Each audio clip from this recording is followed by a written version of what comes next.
Alright guys, so I am up here in the upper left hand corner. Just bear with me.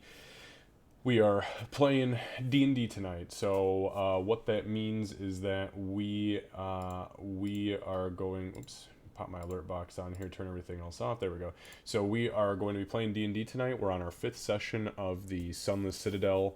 I will not be paying attention to chat. That is how we operate when we do D&D.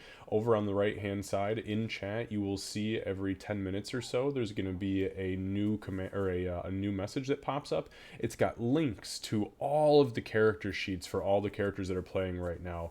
I am aware that there's a Twitch extension, but because we're using different accounts, different people's accounts, I can't connect my Twitch to that extension and stream at the same time with it active. So it's okay though. This is the workaround. It is the exact same thing. It just doesn't have pretty little icons on the screen. So you can deal with it. If you want to see who they are and what they're playing or who they're playing, just over on the right hand side here, just click those little links and it'll take you straight to their character sheets.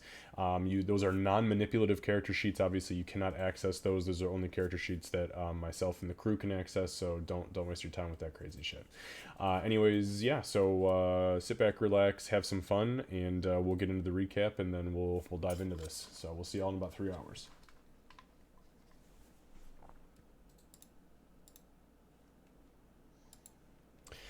Okay, so quick recap from last time. So you guys awoke in the northeastern part of this part of the Citadel, and you were in the gut hash room. Bofer was unfortunately looking a little bit under the weather, and it seemed that he had taken a pretty nasty fever. The best you guys could deduce is that when he got bit by the gut hash, he probably contracted a disease of some sort. You did realize that while you can't treat it outright through any sort of magical means, you can at least give his body the ability to help fight it the next time his body needs to really push past the progression of the disease. And so you made another weird concoction with goblin piss mushrooms and tinctures from the healer's kits, and you packed his wounds full and you put some down his throat, and you bandaged him up real nice. He came to eventually, and you guys decided that you were going to push on into Goblin territory. So you gathered yourselves, you prayed and got yourselves situated, and before you decided to head down, Bofer had a great idea, and that was that he was going to try to manipulate his divine magic and forge a ladder so that you guys could essentially pole vault over the wall and over the caltrops in the room, which is a good idea in practice or in theory. In practice, maybe not so much. You got yourself situated in that room, realized that the door had indeed been retrapped.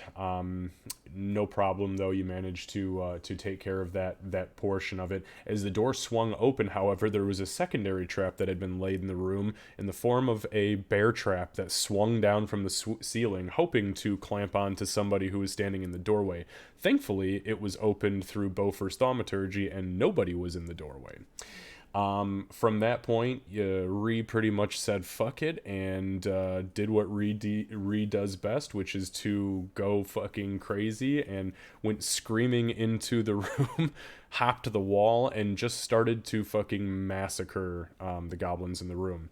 One of the goblins got away, ran into the next room, and again Ree said, well, fuck it, here we go. And she just began to charge into the thick of a room full of goblins where there was literally another 5 goblins. But it really wasn't all that much of an issue. You guys did take a couple wounds in the melee, in the ensuing melee, but not really a whole lot outside of that. So you finished the slaughter, everything fell silent, and then instead of pushing forward immediately, you guys decided, you know what, we're gonna go back to that door with the weird skeletal dragons on it, and we're gonna fuck with that just a little bit before we push deeper into goblin territory. So where we leave off is right outside of this door, where, and just give me one moment to pull some details up here.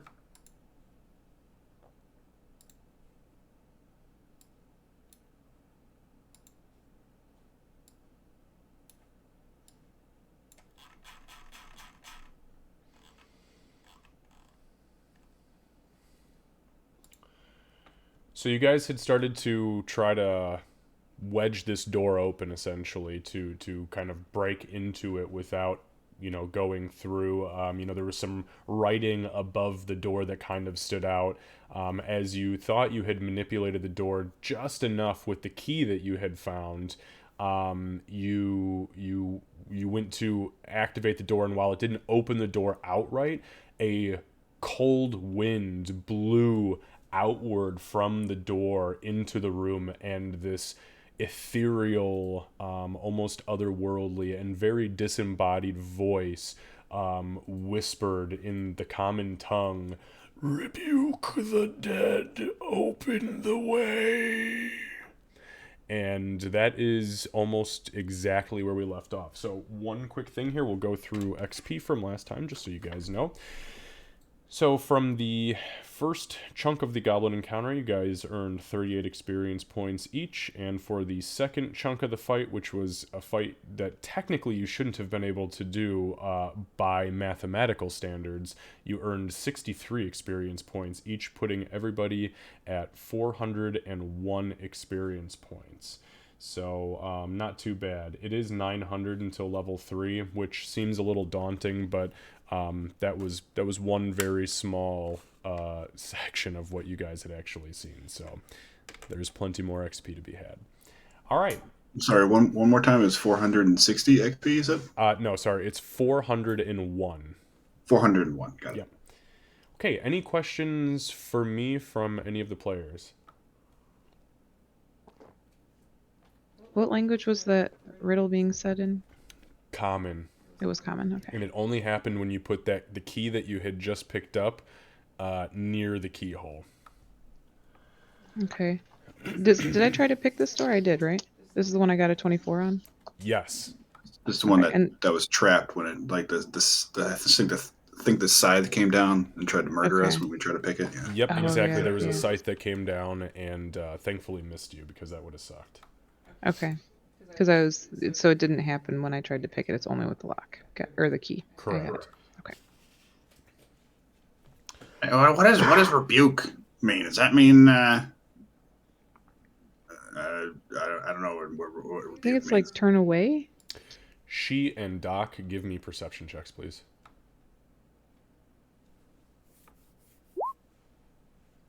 I got a 23. Jesus. Damn. I did not. It's being very slow, but I got like an 11 or something low like that. 12. Okay, cool. All right, so disregard she. Doc, as you're standing here and you guys are kind of pondering, from the south. Give me a moment here. From the south, which is the direction you guys came initially, from Kobold territory, you hear the very audible sound of a door shutting and what sounds like very tiny clawed feet on stone. Guys, somebody's coming, and I'm gonna prepare myself and face the door. You think it could be some kobolds coming down to investigate? Maybe. I'm still gonna have my crossbow ready. Okay. I'm gonna go next to the door, prepare an action just in case. I'm gonna prepare to grapple. Okay. Contingent upon. They become hostile. Okay. Where did you hear the door close? Was it way down the hallway, or was it closer? Was the next hallway over? It was probably. I mean, it was kind of an echo. It's very echoey down here, so I can't say for sure. Okay. Yeah, But you know that definitely there's closer to the only, south. from what you guys had seen anyways, when you walked the length of that hallway, there was only one door in and one door out. So you definitely, though, Doc, you definitely heard it coming from like somewhere down here. It was echoing off of the walls. Actually, I'm gonna try to sneak and see if I can just like peek out there. Okay, go ahead and give me a stealth check. Before she gets too far, I was going to say is I had been watching the other way with bow ready, so I'm just going to have that arrow ready to fire at anything that looks not friendly, i.e., angry goblin or something wielding weapons and looking to swing. Okay, there was a lot of generalities that made me very No, nervous. I was getting specific there. Shit's about to go down. Yeah, any creature that exists and breathes air, I would like to fire upon. Like, oh shit. Sorry, go ahead, Ree. Ree will hop into the fountain space here and duck behind the wall. Have her table leg ready. Okay. Have a javelin out ready. Okay, perfect. Go ahead, Ree. Give me a stealth check, and then Doc. I didn't see. Yeah, I got a 12. Okay. Okay, so you begin to move outside of the door. Okay. Perfect. Oh shit, you can't see Ree for garbage. She tiny thing. So, Doc, are you just standing in the doorway? Yeah. So I still have my crossbow out and ready in case there's a hostile, like a goblin. I want to see if I can just kind of peek and see who's coming or what's coming. Sure. So let's do this. Give me a second here. So the thing about stealthing is that you can't just stand in an open room and say I'm hiding. You still do have to have some sort of cover unless you are a wood elf and have Mask of the Wild. So that's pretty much. And there's nothing in here to hide behind here. I mean, it's just a wide open room. Yeah. So I mean, and even though it's dark, if something has dark vision, they're gonna see you standing. I mean, you don't just. It's not like Drac from Guardians of the Galaxy who just says I'm invisible. But I would have tried to move along the wall and shit. Yeah. That's perfectly fine. And now that's why I'd put you down by the doorway. It's like if you want to peek around the doorway, that is enough cover for you to keep yourself quiet and hidden and still get to see something. So, okay. Yeah, I'm gonna peek. So as you peek around the corner,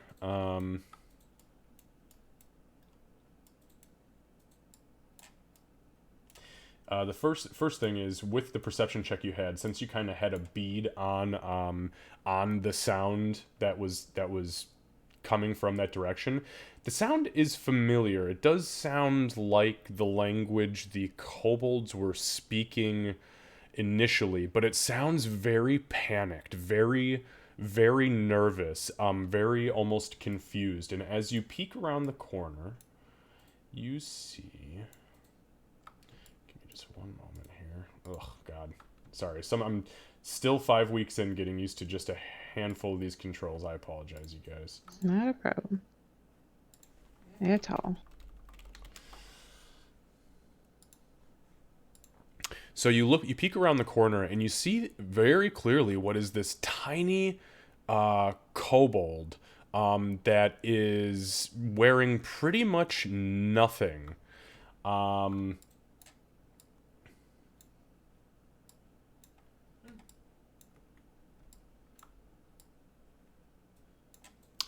And within that wearing nothing, you realize that this kobold does not look like any kobold that you have ever seen before, as it is much thinner and much scrawnier than most of the other kobolds that you have seen before, and two, you notice that it scales some of its primary scales. So kobolds have they have scales that are like secondary scales, and then they have primary scales. Their primary scales are like the bigger plated scales, and then the other ones are just like little tiny baby snake scales.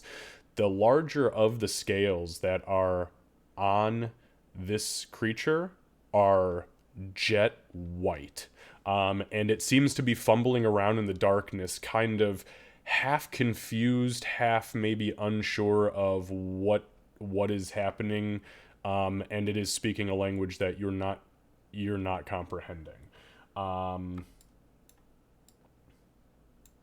Give me just one moment here.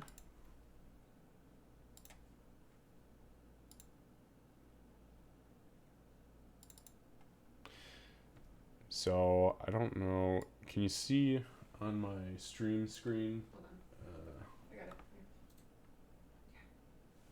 So that is the white hue. It's almost like this goofy looking albino, like pseudo albino kobold.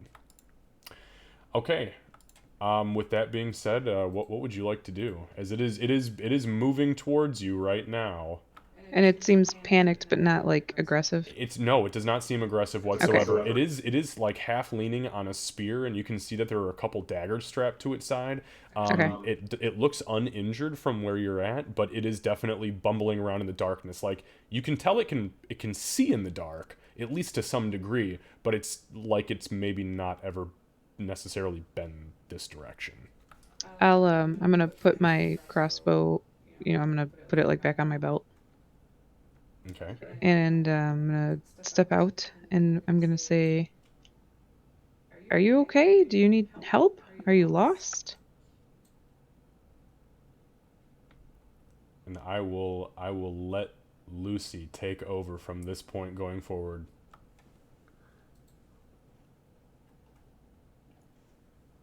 Oh no, I think you beat it. Hang on 1 second, I got you. Oh shit. Lucy, what I need you to do is jump into my Discord, and I'm going to pull you down into the channel. I forgot that he's on. We had him. That was a total slip up on my part.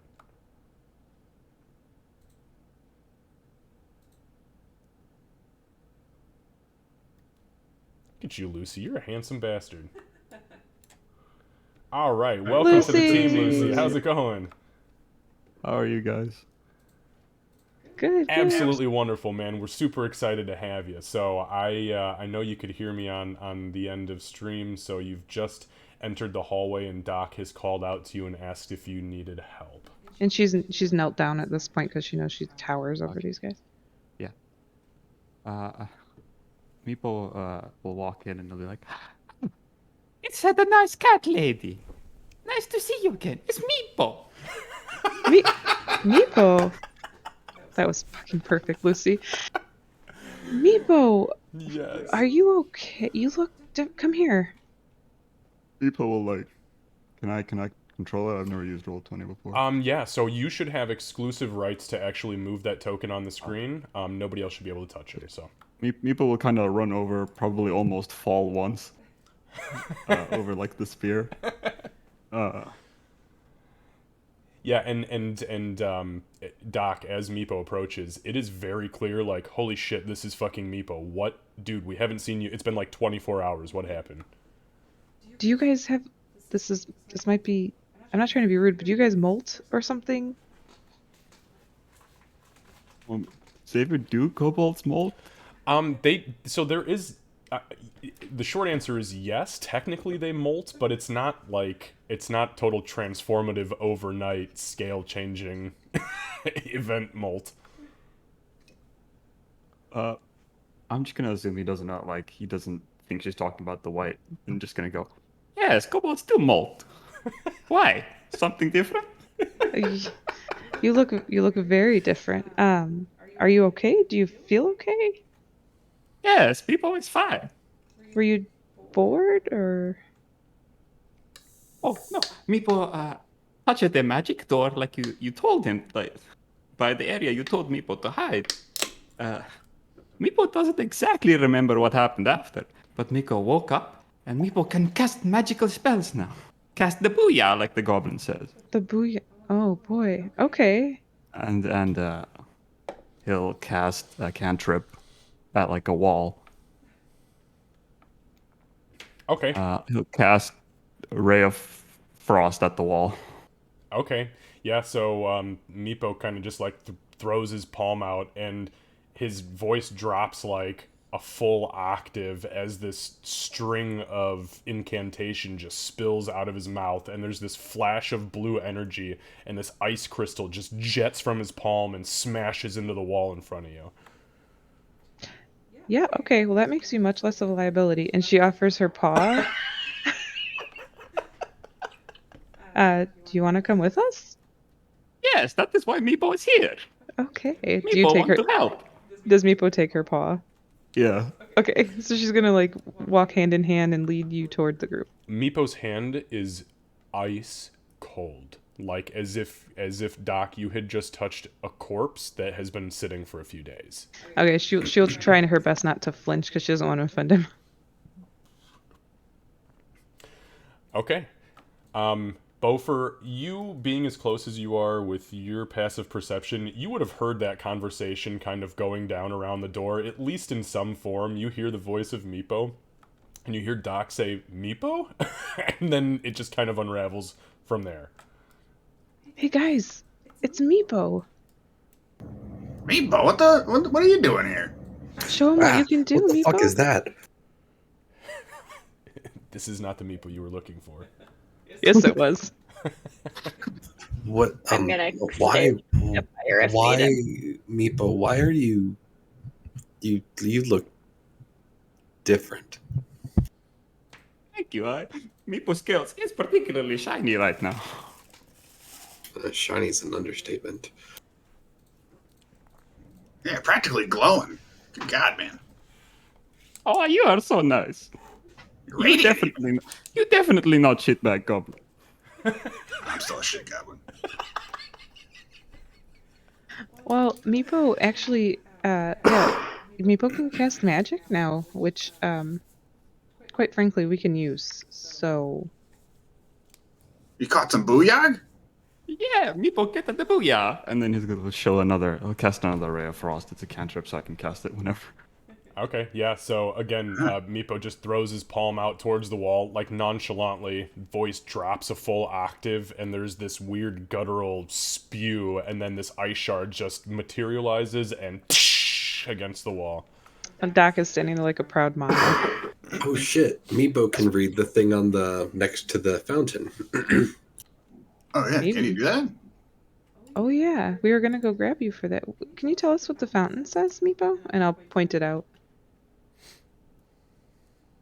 I do speak Draconic if it is Draconic. Meepo will go over and check it out. Yeah, so you walk over to the fountain as they kind of point out the inscription that they'd found earlier, and yeah, sure as shit, it says in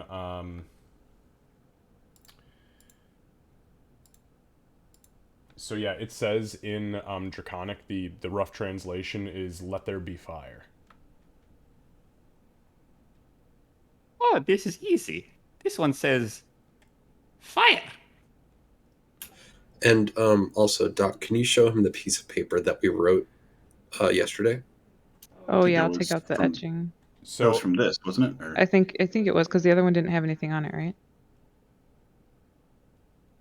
So as Meepo says the word fire and touches like the last word in the translation, from the mouth of the dragon that is in this fountain, you guys see there is this pulse of red energy which quickly dulls, and a red syrupy liquid begins to slowly froth at the mouth of the dragon statue and pour into the basin. Ree, get out! You see, get out. it's like it looks like syrup. It's moving slowly, but it definitely, so it goes for about 20 seconds or so before the flash kind of reverses itself and ceases. But now there is a puddle of this red syrupy liquid in the basin. I'm gonna go. Let's see here. Yeah, does anybody have a spare vial? We should gather. Maybe it can help us. I guess Meepo, booyah, amazing. Make red stuff come out of statue. You are that amazing. was Meepo. fantastic. You are, yeah. That's you're so far the least nasty kobold I've met. So far. You are very nice Goblin. Thank you. I think Ree will just kind of like she'll sniff the liquid and just kind of like give it a little slurp. Ree, what are you doing? Well, how else It's are we fine. supposed to It's figure probably it out? fine. I don't know. Give me a nature check. Oh, okay. Hopefully you're good at that. I am not good at that. I somehow knew. Oh God. Definitely not. It is fucking spicy. Like, it touches your tongue, and the only thing you can think of is like you just popped a cinnamon stick wrapped in one of those like hot pepper chip challenge chips into your mouth, and it only lasts for like 3 or 4 seconds. But the 3 or 4 seconds it's in your mouth, you're like, oh fuck. Oh, holy shit! This will be really good on some rat. If you gotta slather it on the rat a little bit, get some spice in there. Oh, it fucking burns though. Sounds amazing. Do you think you might be able to identify this with some help?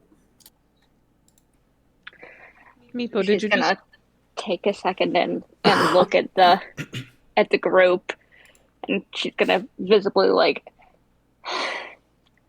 not say anything, but she'll walk over and take a look at the fountain. Can I assist? Give her guidance. I was gonna say, how are you assisting her? What knowledge do you have of potions? Are you proficient in nature? Or are you proficient in arcana? One of those two.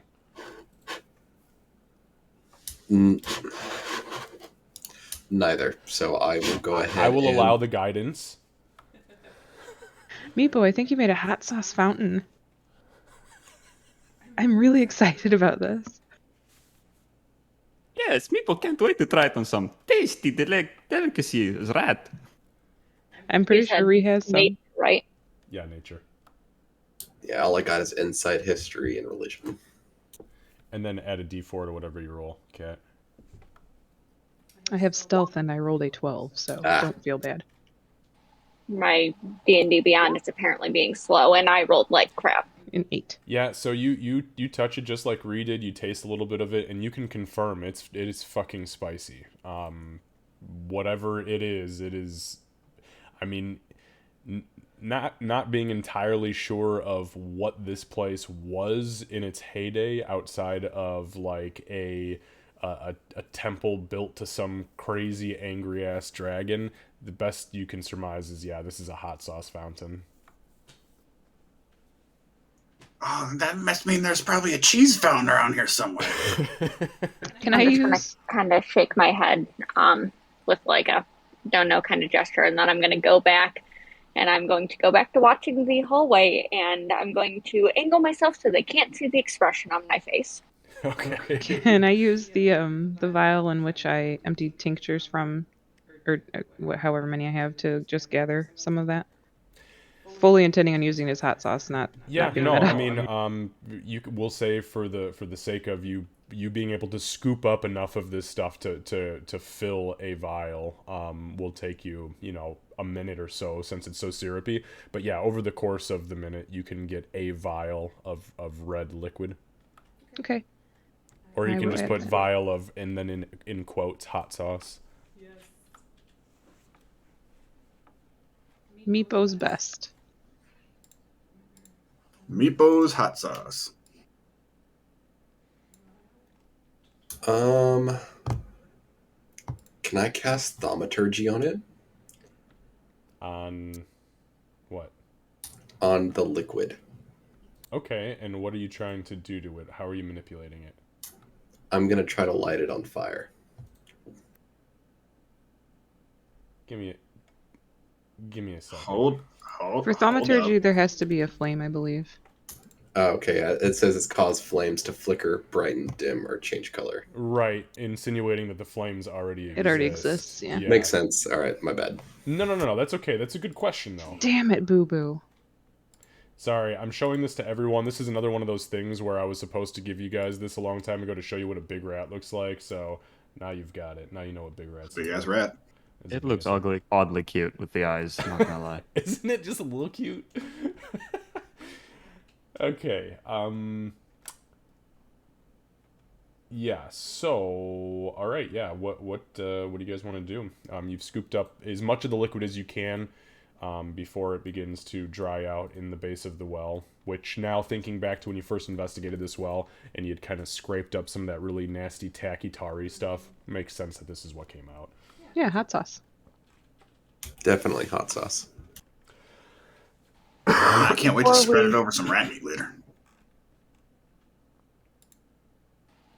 Before we continue with the door and continuing on, I would like to go back near the human or the elven ranger, if anyone would like to go with, just so we're not completely separated.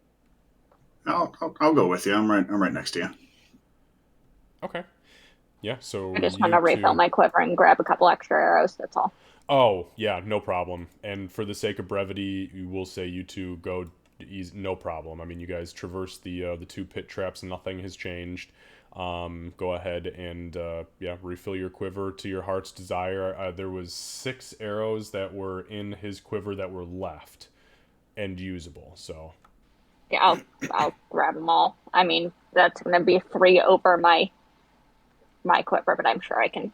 You can find make a way it happen. to tuck them together. Yeah, no problem. You slip them through your armor or whatever, or you just hold 2 in your shooting hand, and it's a moot point. You take the arrows. And when Ray and I are slightly away, you're like, do they normally do that? Normally do what? Change color and get magic, or is that something attributed to this place? I mean, I don't really deal with kobolds very much on a personal level. I mean, I don't know. I don't think I've ever really seen anything do that necessarily. I wonder if that'll happen to us if we do that. If we touch the door. You think we'll go all white? I'm wondering if it's this place, not just the door. Yeah, maybe. I mean, I guess all kinds of weird shit's going to happen around here when you got fountains spewing out hot sauce and cheese fountains, and I don't know, maybe there's a nacho fountain somewhere. I really hope there is. I'm sick of rat right now. Not really, but now that we got hot sauce. It's this really great meal I invented. You're not here. Yeah, you shut your dwarven mouth. Actually, while I assume we're probably having this conversation in the other fountain area. Could I just take a look at the fountain again, see if I missed any inscriptions at all? Yeah, go ahead and give me an investigation check.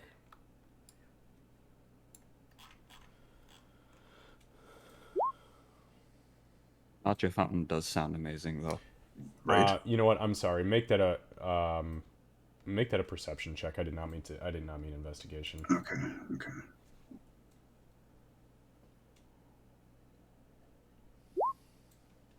That's a little better.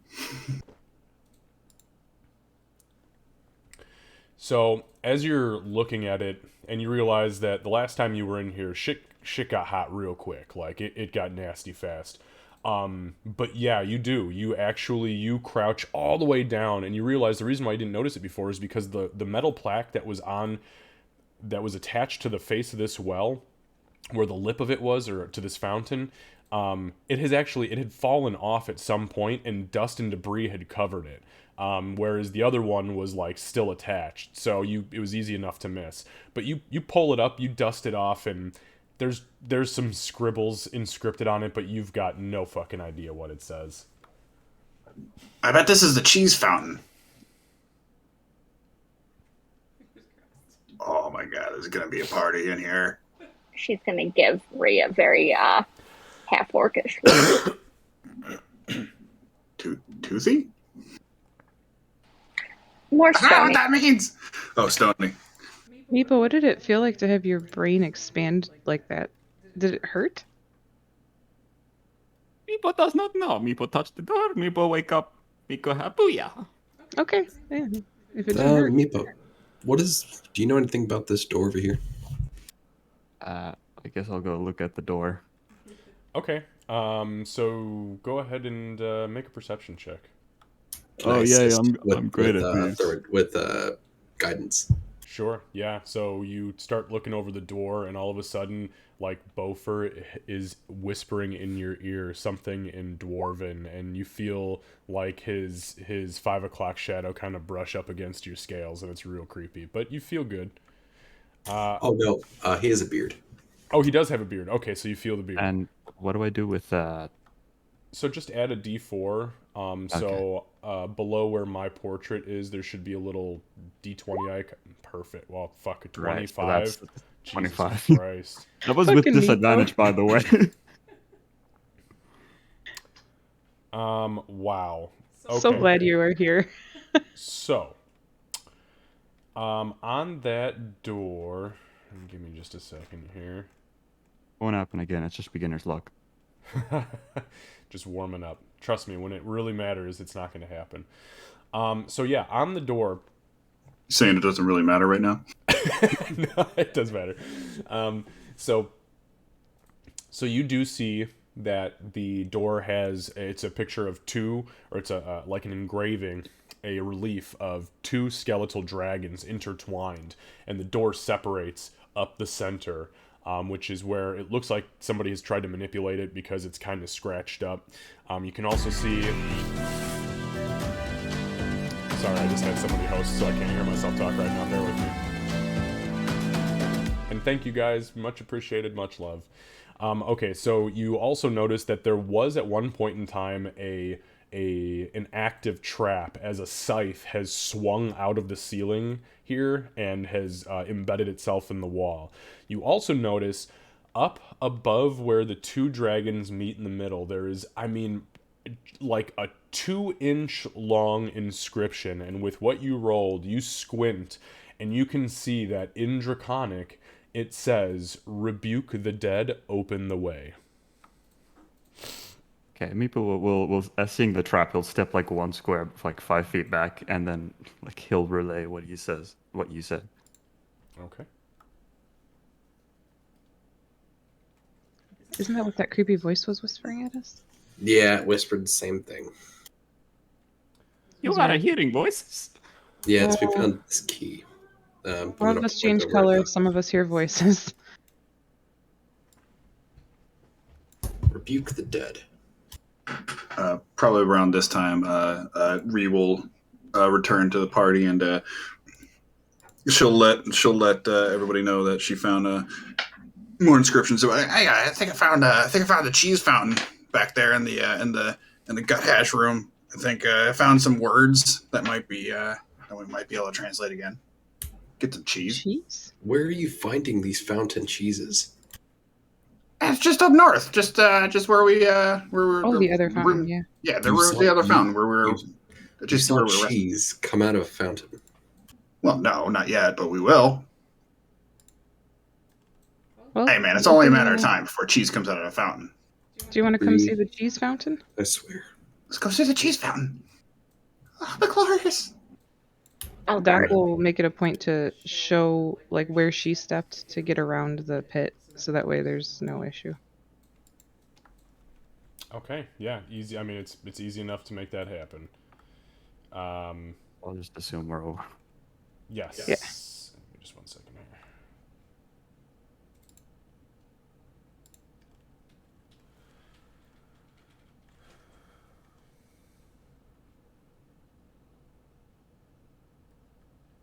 And I'm going to choose not to cross so I can be prepared if needed. And I'm going to just watch down the hallway and be ready to shoot anything hostile that comes through, because shit's getting weird. Okay, perfect. Getting, yeah. So you guys easily traverse the pit trap. It might as well be closed at this time. I mean, honestly, you've done it so much, you know the spots on the walls to grip onto and to swing yourself around, so it's no big deal. You do get yourself up and around, and Ree kind of brings you up to this other fountain, which looks almost identical to the one that was in the other room. And Ree kind of points down at, I'm assuming you were going to show him the plaque, is that right? Yeah, definitely. Okay, yeah, so Meepo, you kind of like pick the plaque up and you dust it off a little bit and you look at it, and yeah, sure as shit, it is another inscription in Draconic. And this one in Draconic says... this one says, "Let there be death." He'll read that out loud in common. That Okay, doesn't sound so like cheese. Meepo does real not like quick, this one. Death by cheese? I need everybody to go ahead and make a Constitution saving throw Oh, for no. me. Oh Not boy. everybody. Except for she. And yep. So I'm gonna need a Constitution saving throw from all y'all. Shit. Okay. Told you. Just first roll. Oh no, Meepo. Hey, we're twinsies. Okay. Oh, good God. So Meepo kind of like pulls the inscription up And he says out loud, he says, "Let there be death." And then as he turns around and reopens her mouth to start talking, there is this audible, like, rusted iron on rusted iron sound that emanates from the mouth of this fountain, and it grinds. And then you hear this as the room very rapidly, within seconds, fills with this cloud of gray, toxic mist. So, Definitely not a cheese fountain. Sorry, guys. definitely not a cheese fountain. It's just nasty cheese. So, The cheese got bad. Meepo, Ree, and Doc, you all take... Is that Ree or is that Bofer? What? No, Ree. Bofer's going to take the full amount. Bofer fucked up. Everybody else succeeded, Oh, so don't worry. yeah. I got this, kid. I got this. I've had him as my DM for so long. I knew yeah. exactly. So Meepo, I'm so confused. Doc, and Ree have succeeded their Constitution saving throws, and you are all going to take 1 point of poison damage, and you are poisoned until otherwise noted. Bofer, you take 3 points of poison damage, and you inhale deep. Like, everyone starts to grab at them at their mouths and throats, and you just so you guys are all poisoned until further notice. Within literally 10 seconds, the mist finds the cracks in the room and naturally begins to sift through the walls, and the iron on iron sound stops. And the poison clears as quickly as it was gone, but obviously not without first, delivering a little bit of something. Poison. And you watch this in absolute fucking horror. Who would do something like that? That's fucked up, man. Why would you put shit vapors in a fountain?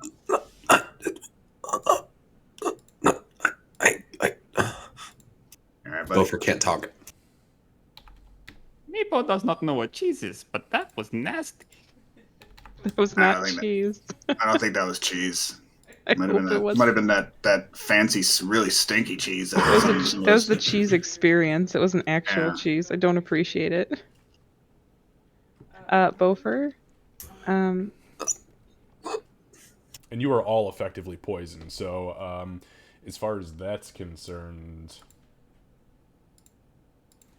Anyone else feel a bit funny? Yeah, Or I just don't like Meepo? it. So you guys have disadvantage on all attack rolls and ability checks until otherwise noted. Unfortunate. Boo. Now, Ree, Meepo, and Doc, you all feel like, wow, that was really unpleasant and I don't feel well right now, but Bofer looks fucked up. Like, literally, there's like black ichor coming out of his nose and it's just bad. Poor Bofer, man. He's been getting shit on this entire time. I don't even know what to do to help. Dog. We have a medicine kit help a little bit. I mean, we got some gauze. Bofer's gonna point at Doc's hip where her vial is. The hot sauce? Really? Drink the fucking hot sauce. I mean, we could try it. Can I smell it to see if I can identify what it is before I... Yeah, I mean, it's gonna take some time, sure, if you'd like to. Do we have... I don't have any potions or anything. I don't know what else to do for him. Would poisons be something that I would have encountered at all in the less than friendly living conditions that I was in? It's not often that people at your level were using poison for anything. It was more brute force to kind of take your slaves. Poison was kind of more for, like, warlord versus warlord, overthrow sort of situations. So, I mean, you may have had some experience with it, but you're more than welcome to. I mean, if you're going to go over there, you can certainly make a medicine Oh, I'm not check. going in that fucking room, but they can come to me and then I'll do it. I was going to say, if you'd like to, you can absolutely do a medical evaluation to try to gain some insight on the situation. Can I also inspect the vial? Well, I was gonna say I'd probably go the route of doing a medicine check on him before shoving a potion down his throat. Okay, so are you guys all staying in this room then? No, let's go. Let's get out of here. Let's leave. But we have to get him across. He can still function. He's having a hard time talking. Yeah, he's not laying on the ground bleeding out. He's poisoned. He's definitely not having a good time. He's just dramatic then. Oh, yes, definitely. There's no I'm doubt going to about give that. them a little bit of space as they cross. Sorry, say that again? I'm going to give them just a little bit of space as they cross. I'm not touching any of them. Okay. Why do you keep running away from us? Beaufort's going to go ahead and hurl in the corner. Okay, so Beaufort comes back into this room down here and just throws up what rat rations he had earlier into the corner. Aw, man. All right. Our resident dwarf is not doing well. So by about the time you guys get down here, the poison effect from Meepo, Doc, and Ree, it wears off. Thank goodness. Beaufort, it does not wear off on you. I could not get rid of that fast enough. Okay, so can I do a medicine check on him now? Yeah, absolutely. Anybody who wants to evaluate him, you're more than welcome to. Nope. That was almost a 20, and then it was. Can I do a medicine check on myself? Yeah, I mean you can. It is. I mean you have to roll at a disadvantage. But actually, you know what? Hang on a second. Ability checks and attacks. Gonna give myself an IV.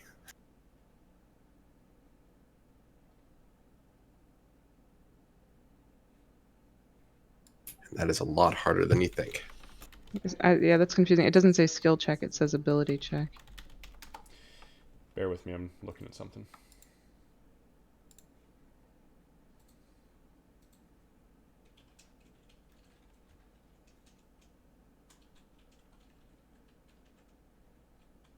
Okay, yep, I just confirmed what I had also thought. Yeah, no, skill check and ability check are two totally different things. This is not an ability check, this is a skill check, so you do not make it a disadvantage. Understood.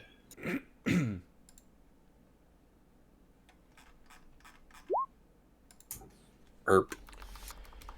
Yeah. You definitely don't feel well.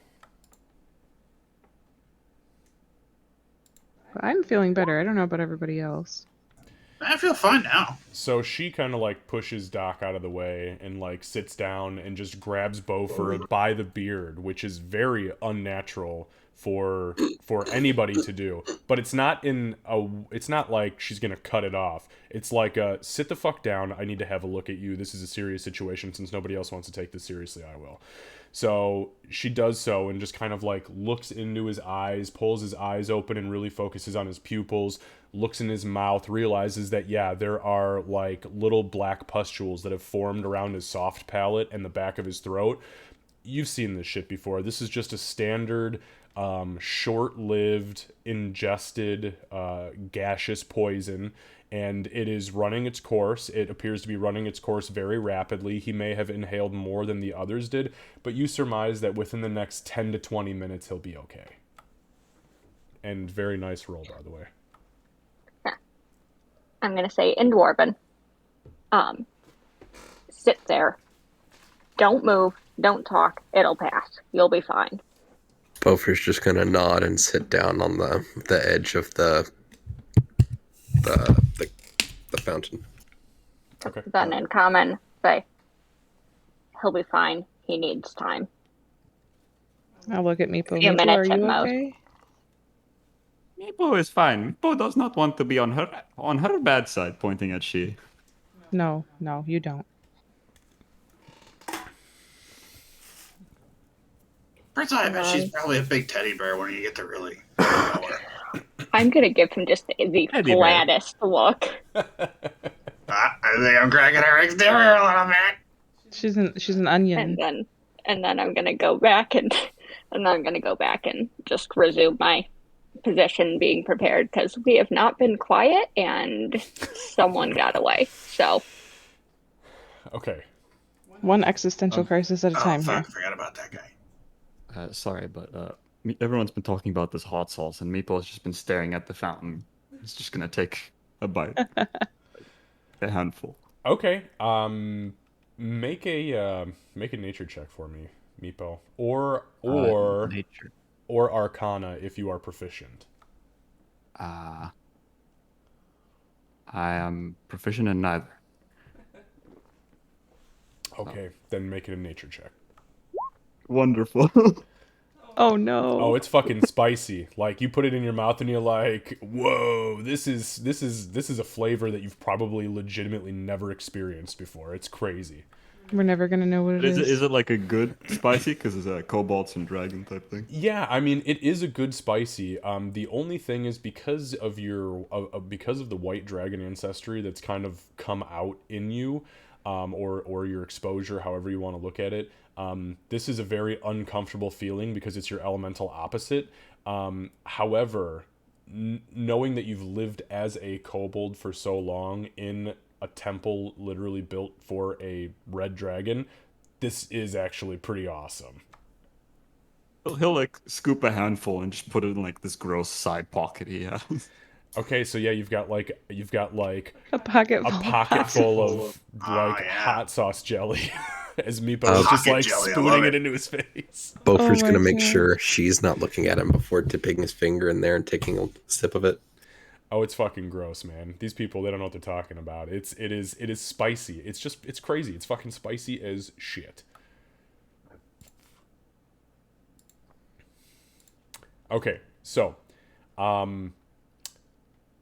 we'll say, I'm assuming that we're just going to kind of hang out for until he's done, Beaufort do his thing. So over the course of the next 10 minutes, Beaufort goes through some ups and downs. He begins to sweat profusely, and he's not sure if it's the disease or if it's the poison. Either way, he's not having a good time. 10 out of 10 do not recommend using this as your holiday.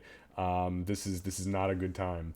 But about 10-12 minutes go by, and his face kind of finally, he sweats the rest of it out, and the poison flees his system. Would we have been able to call this a short rest?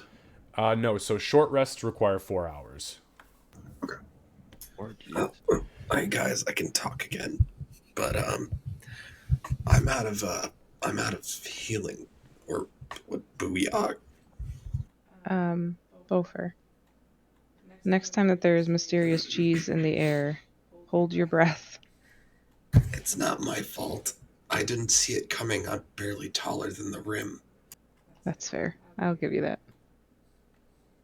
Yeah, to be fair, I didn't know there was going to be stank cheese coming out of there either. I don't think any of us did. We were just excited at the idea of cheese. Okay, so Beaufort, how hurt are you? On a scale of 1 to 10, about a 4. Oh no. That's pretty bad. And Ray still looks pretty fucked up, right? Yeah, some better days. Yeah, so right now, I mean, just doing a visual once-over of everybody, nobody is currently perfect except for she. Beaufort... Meeple's pretty good. Yeah, Meeple's okay. Now, you guys did both each take a point of poison damage, so there's you're not 100%, but Ree and Beaufort, they're worse for wear. And Beaufort, even though you guys tended to Beaufort's disease, he is still diseased. And that disease did take a toll. It did work itself over on him. But he actually does look okay. Beaufort's... Yeah, I had double disease. Now I only have disease. But did you die, though? Not yet. That's the main thing. Working on it. If I don't kill one of you, I mean, what the fuck am I doing? Okay, so you're out of healing.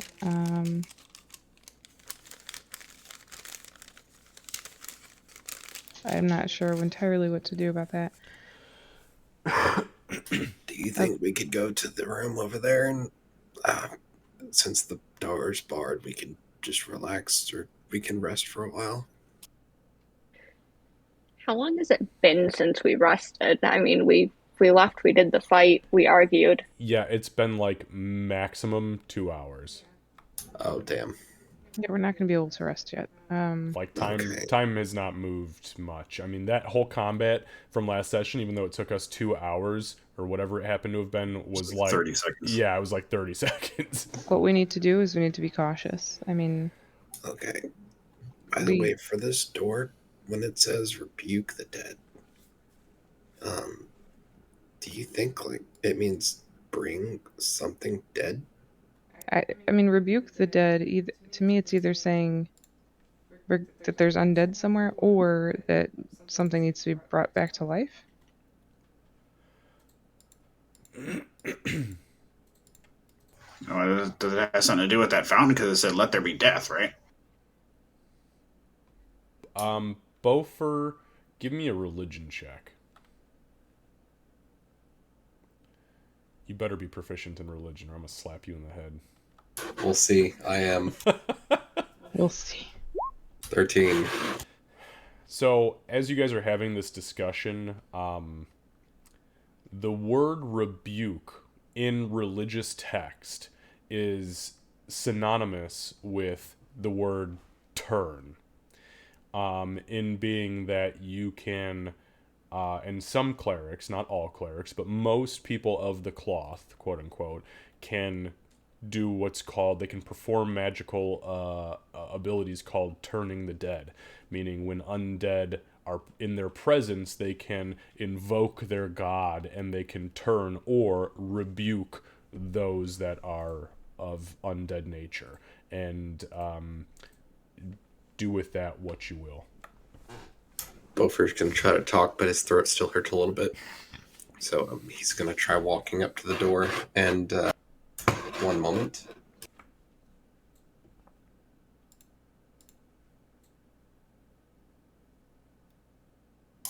He's going to use his channel divinity. Okay, and what are you doing with it?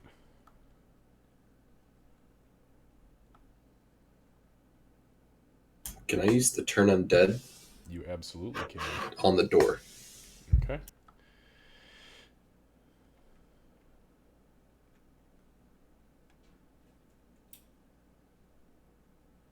All right, so you clutch your holy symbol for a moment. Bofer just gets up like he's had this dawning realization, and he approaches the door.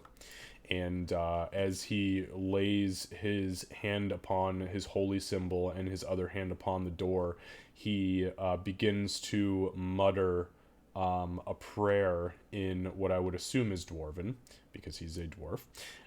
So let's see, Ree and Bofer. I guess Ree, you would probably overhear him literally just rebuking the idea and rebuking the thought of undead in the name of Moradin. And as he finishes, you guys see his holy symbol actually lets out a bright flash, and as it does so, the seal that goes up the center of the door starts to glow blue, and as it does so, this ash begins to grow outward ever so slightly and crumble into a pile on the ground, and the door silently swings open. Bofer, we need to poison you more often. So, not funny, Doc. Aren't you the one that's supposed to help? That was my old profession. So two things. One, the air in here immediately rushes outward, and it is very, very, very cold. Okay. Second, on the inside, there are 5 dusty sarcophagi, 3 to the north and 2 to the south, that stand in this silent chamber. Each of the carved stone coffins resembles a noble elven-like humanoid in some sort of ceremonial robes. There is an altar with images of dragons carved into black obsidian that is set in the center of the western wall, which is that far western object. There is a single candle that is currently burning on top of said altar. Next to the candle, there is very visibly two small objects. One appears to be a flask of some sort, and one is too hard to see from the door. Bofer's gonna hold his hand up and ask for Doc to hoarsely come over. Can you check the room, please? Sure. I want to check and see what I can see as far as traps. Okay, go ahead and give me a perception check. Can I add guidance? You absolutely You can. I got a net 20, so I have a 24. Yeah, don't even good worry job, about Candace. it. You do a very thorough cat-like once-over of the entire room, and with the light of the candle, which very strange that a sealed room has a candle in it, you do not sense anything in here as far as traps are concerned. I am You're pretty positive. 99.9% sure that we're good. Okay. Bofer's gonna start walking up. He's like, "Can one of y'all come with me?" Doc crosses her Well, fingers as he happily walks. join. Okay. Yep, go ahead and just place yourselves wherever you're at. I'm gonna keep watch outside, but I am going to call back. Don't take in Dwarven. Don't take anything. No promises. But if it's shiny, you'll probably end up taking it. I was gonna say, come on. It was a good word of warning, though. He's a goblin at heart. I'm gonna walk up to the main altar. Okay. So on the main altar, so it is a black obsidian, pure obsidian, which is very, very rare to see altar. On the front of it, there are dragons in different states of breathing fire, down upon people, against other dragons, against other fantastical creatures, other monstrosities, including a hydra. And that's all carved into the very front of the altar. On the top of it, there's a single candle, which is lit. I mean, it is giving off light, and the flame is flickering. However, no wax is dripping off of it, and as you kind of run your hand like over the top of it, like what the fuck, there is no heat being emanated from it whatsoever. On the right is a very small, bear with me.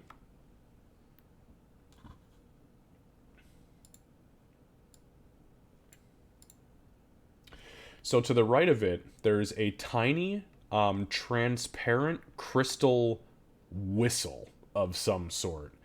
And it resembles a very, very small dragon that's been curled up on the tail end, kind of like a snail. And the front of the whistle is the dragon's mouth.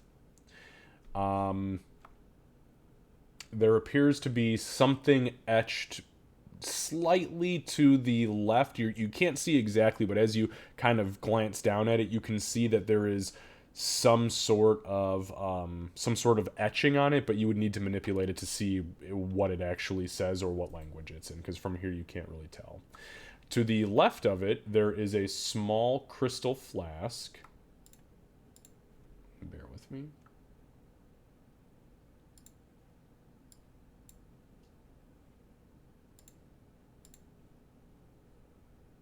So there's a small crystal flask, and inside the flask there appears to be some sort of liquid that is...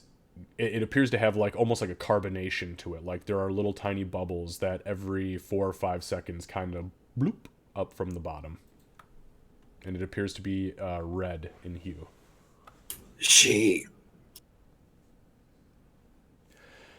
I'm gonna call from the room. Okay. I'll take a step back and glance in the room. Can I take these? What are they? It's a whistle and some bubbly stuff. I highly doubt anybody's going to miss it, considering what you had to do to get in here. I just don't love the idea of pissing off angry death magic people. Meepo, Kobold, do you know anything about this? Do I know anything? I don't think so, right? Because Meepo hasn't been here. Let me ask you this: what is the information you're trying to discern? What would you like to know about the room does as a Meepo- whole, or? Yeah, does Meepo like know about this room or like any of the artifacts? I don't know if you can see the whistle, but he is in the room. Okay, so go ahead and give me an Arcana check. Oh yeah. Or history, if you are whatever's higher, your choice. Yeah, both of them are -1. It doesn't matter. Hey, that's not That's bad. actually That's not not bad. bad. Nice roll. So, you kind of start to just think, and this weird newfound sorceress power that's kind of bubbled up in you. Although you're not the smartest of creatures, there is an instinctual part that kind of comes into fruition. You, with your best guess, think that this room is probably, especially with as sealed off as it was, is home to a resting place of some sort to the individuals who are in the sarcophagi, if they're still in the sarcophagi at this point. And the items that are laid on the altar are pretty common, even in savage cultures like kobold and goblin cultures. You know, if you lay somebody to rest, it is sometimes seen as a way to bring an offering to the dead spirit or to the dead body. So your best guess is that that's what this room as a whole is. You'd have to really study the items specifically if you wanted to try to discern what the hell they are. But as far as the room as a whole, that's what you know. Okay. Then he'll walk over to like the door again. The machine go. It looks like a creepy room full of lots of dead guys. The shiny things on the table look like peace offerings. Keep dead. Meepo does not like the room. Very scary. Can you feel any magic here? Anything that's likely to spew death and poison from the wall, or otherwise have horrific things happening from disturbing the dead or their offerings? You mean like the cheese dragon? Do I sense anything like that? Oh, like any shit. magical? So we'll say, give me another Arcana check. Okay. I had it here. There we go. Hey. Wow, not bad, Meepo. Fuck. Heyo. So it's tough to say because it's so new, but what you can with 100% certainty say is that with as sealed off as this room was, and with you guys making the only tracks currently in this room, the candle that is lit right now, absolutely 100% magic. Without a fucking doubt, it's magic. Candle is cursed. Do not touch the candle. You don't want us to take the candle? No, candle bad, booyah.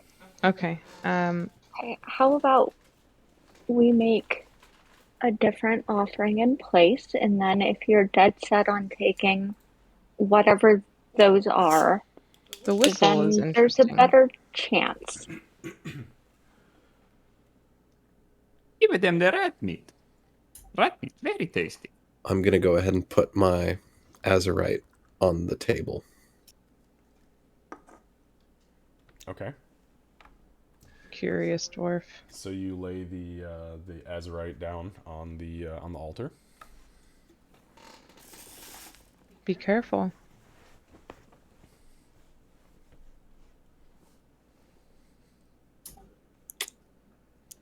So don't take the candle? Or No, don't take the candle.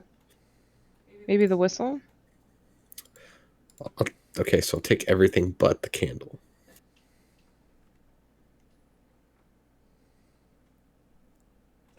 He's I saw that. What? I'm watching your guys' facial Meepo, get out expressions. of the So. room! Get out! Do you take So it? Are you swiping them? You're taking everything but the candle, you said? I'll take everything but the candle. Excellent. I need everybody to go ahead and roll for Shoot. initiative. Give me 1 second before you roll. Hang on. Sorry, hang on, I already did. I'll redo it. All right, so Meepo, just so you know, all you got to do is click your character icon, and then okay, you got it. Never mind. Sorry, I just want to make sure I got you. I was trying to be nice.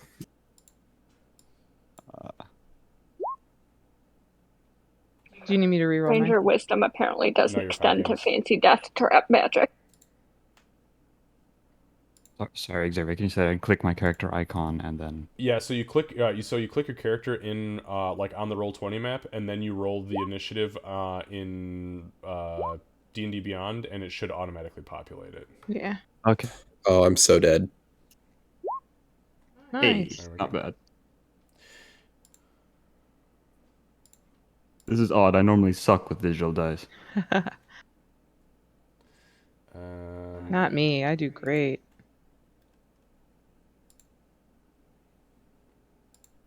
First character to roll a 0, though.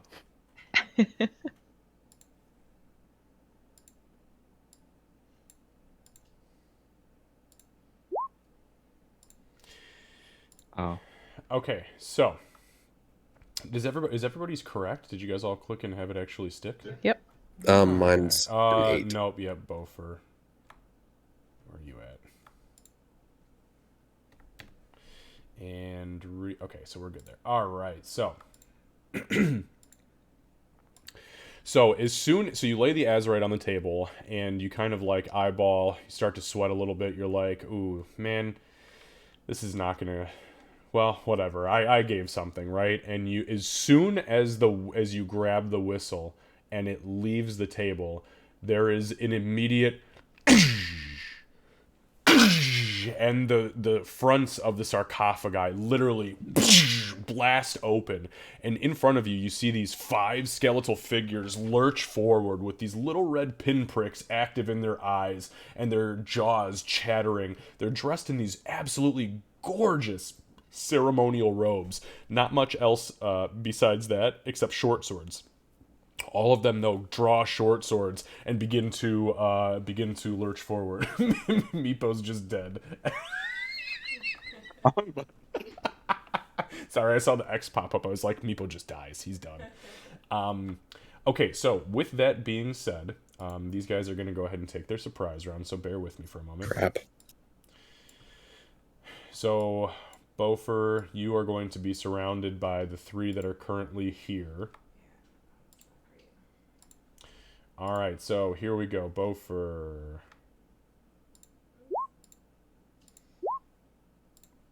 So we're only taking... Sorry. I'm trying to new things. No, it's okay. It's okay. No problem. You can actually, I can delete it. You got it, man. Okay, so with that being said, so the first one, the attack of 21 will hit, the attack of 7 will miss, and the attack of 18 will hit. So for the first attack, Bofer, the skeleton swings down, and you take 7 points of piercing damage as you are caught completely off guard by what the fuck just came at you.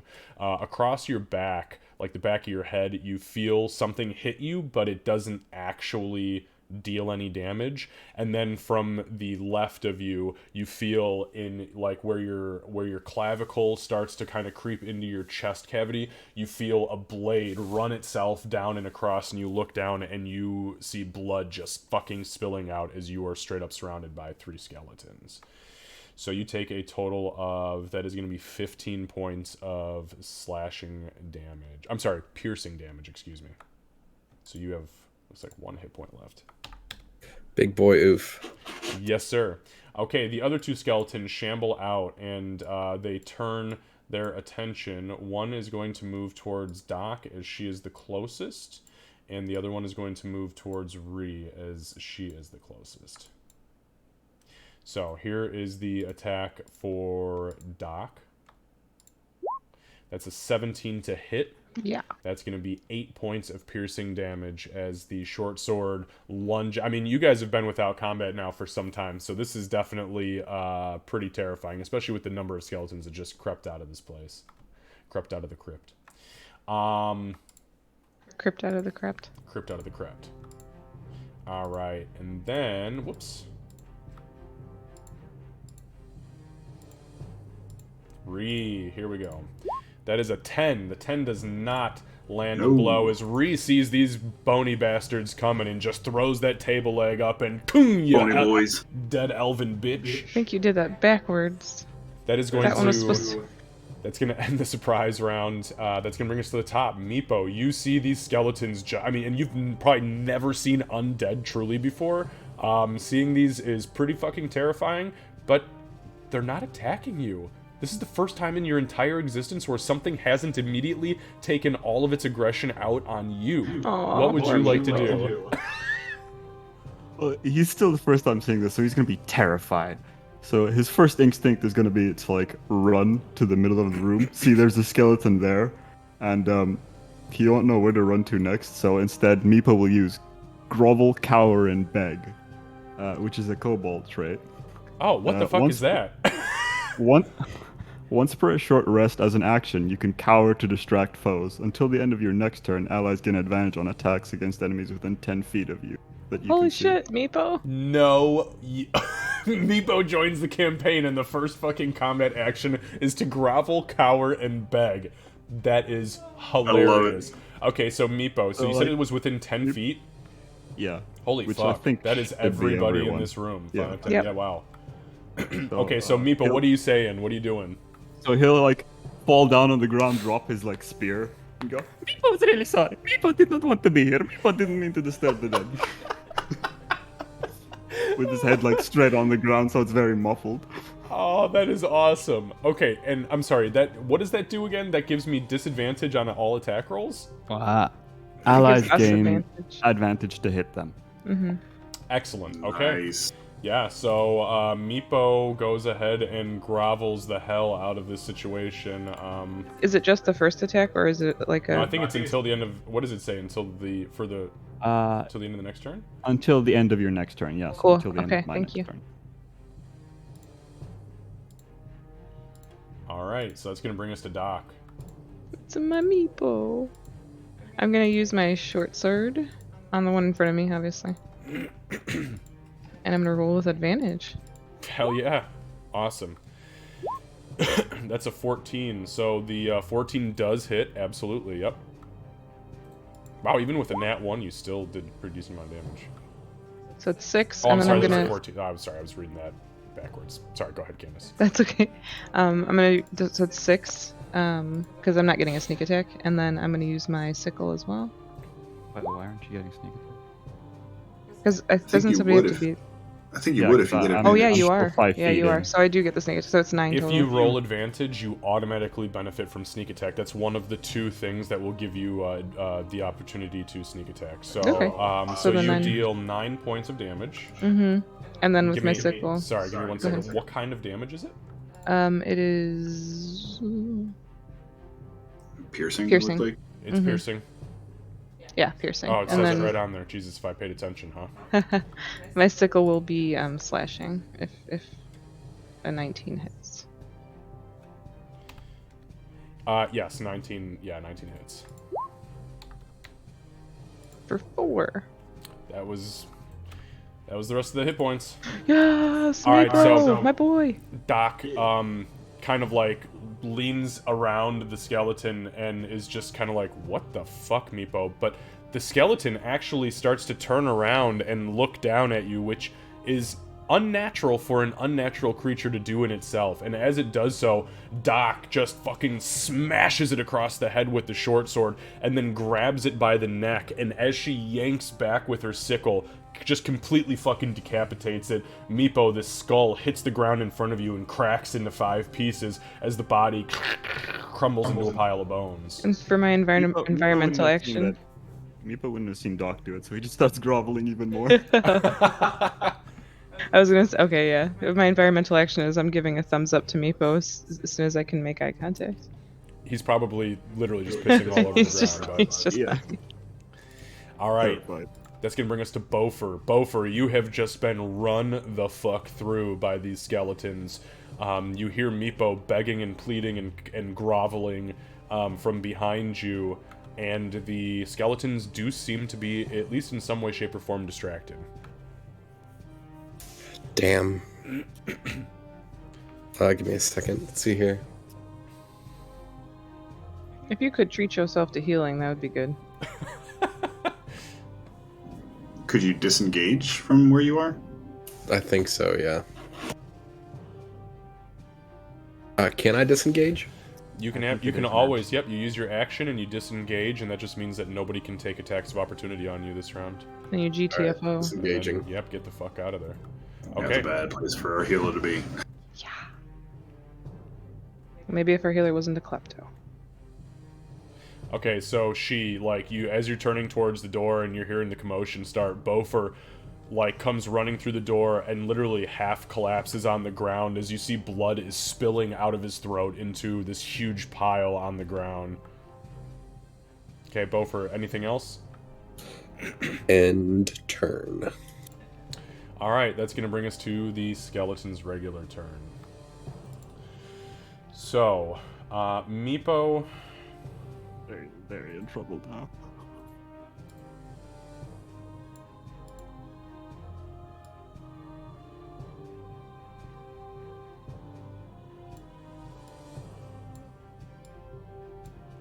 Okay, so we're going to do 1 on Doc here, and then we're going to do 2 on Meepo, 1 on Ree, as they turn their attention as best as they can without crowding themselves. So, Meepo. That's going to be a 6. The 6 misses.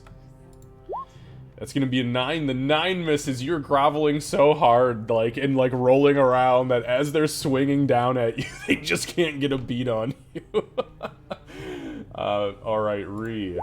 Ree, that's an 18 to hit. Yep. So that is going to hit. The short sword comes through and slashes you across the chest for 7 points of piercing damage. I'm sorry, it doesn't slash you for shit, it pierces you. And Doc. Doc, that is also going to be an 18. So the 18, he thrusts forward as you're kind of reeling back from just having decapitated the one skeleton, and you take 4 points of piercing damage. Yeah, Doc looks rough. Yeah, but you're not fudging these rolls, right? Because I'm new. I literally cannot fudge these rolls. I click a button and they just happen. I promise you guys. Digidice just hate me.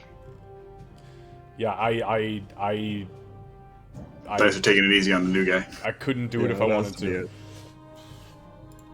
Alright, so that's the end of their turn. Then we're going to bring it to She. Doc, just make sure that you click on your character and update your HP for me, please. Thank you. What did we decide it was to hand off an item? Was that a full action? So say that again, to hand off it? Like to give a if you're gonna potion give or a potion? something? Yes. So it's a full action to do that, and it's your bonus action to remove it from wherever it's at.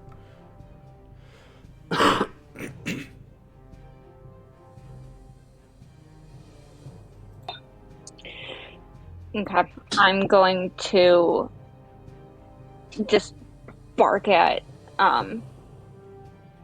Bo for something. I'm gonna forget to use dwarf, but I'm gonna say it in Orcish because I'm focused on the fight. So I'm gonna bark something at him, and then I'm going to.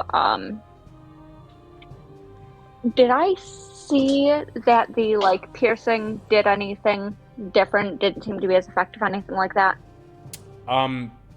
No, not particularly. I mean, it didn't. Okay. I mean, and with where you're at, you wouldn't have seen Doc in that combat anyways. But Okay. yeah. No worries. Then I'm just gonna step forward, grab my bow, or my swords, and I'm going to attack. Okay. We're gonna attack the one that's directly in front of Doc because I've seen how Ree does.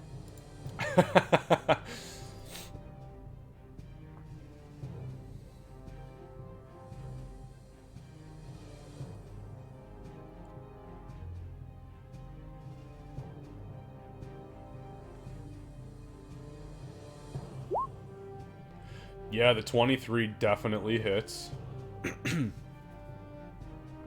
So that's So 5. That's the first one. I definitely should have rolled with advantage, but I don't think it matters on that one. Go ahead and actually, yeah, roll with advantage, because if you get a critical Like, hit, yeah. I mean, then you might as well take it, right? So let's just see if it's,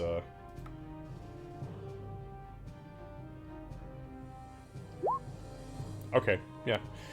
Definitely not nat 20, but so you do hit with the first attack. Go ahead and make your offhand attack if you'd like. This was the one in front of Doc, correct? You said. Okay.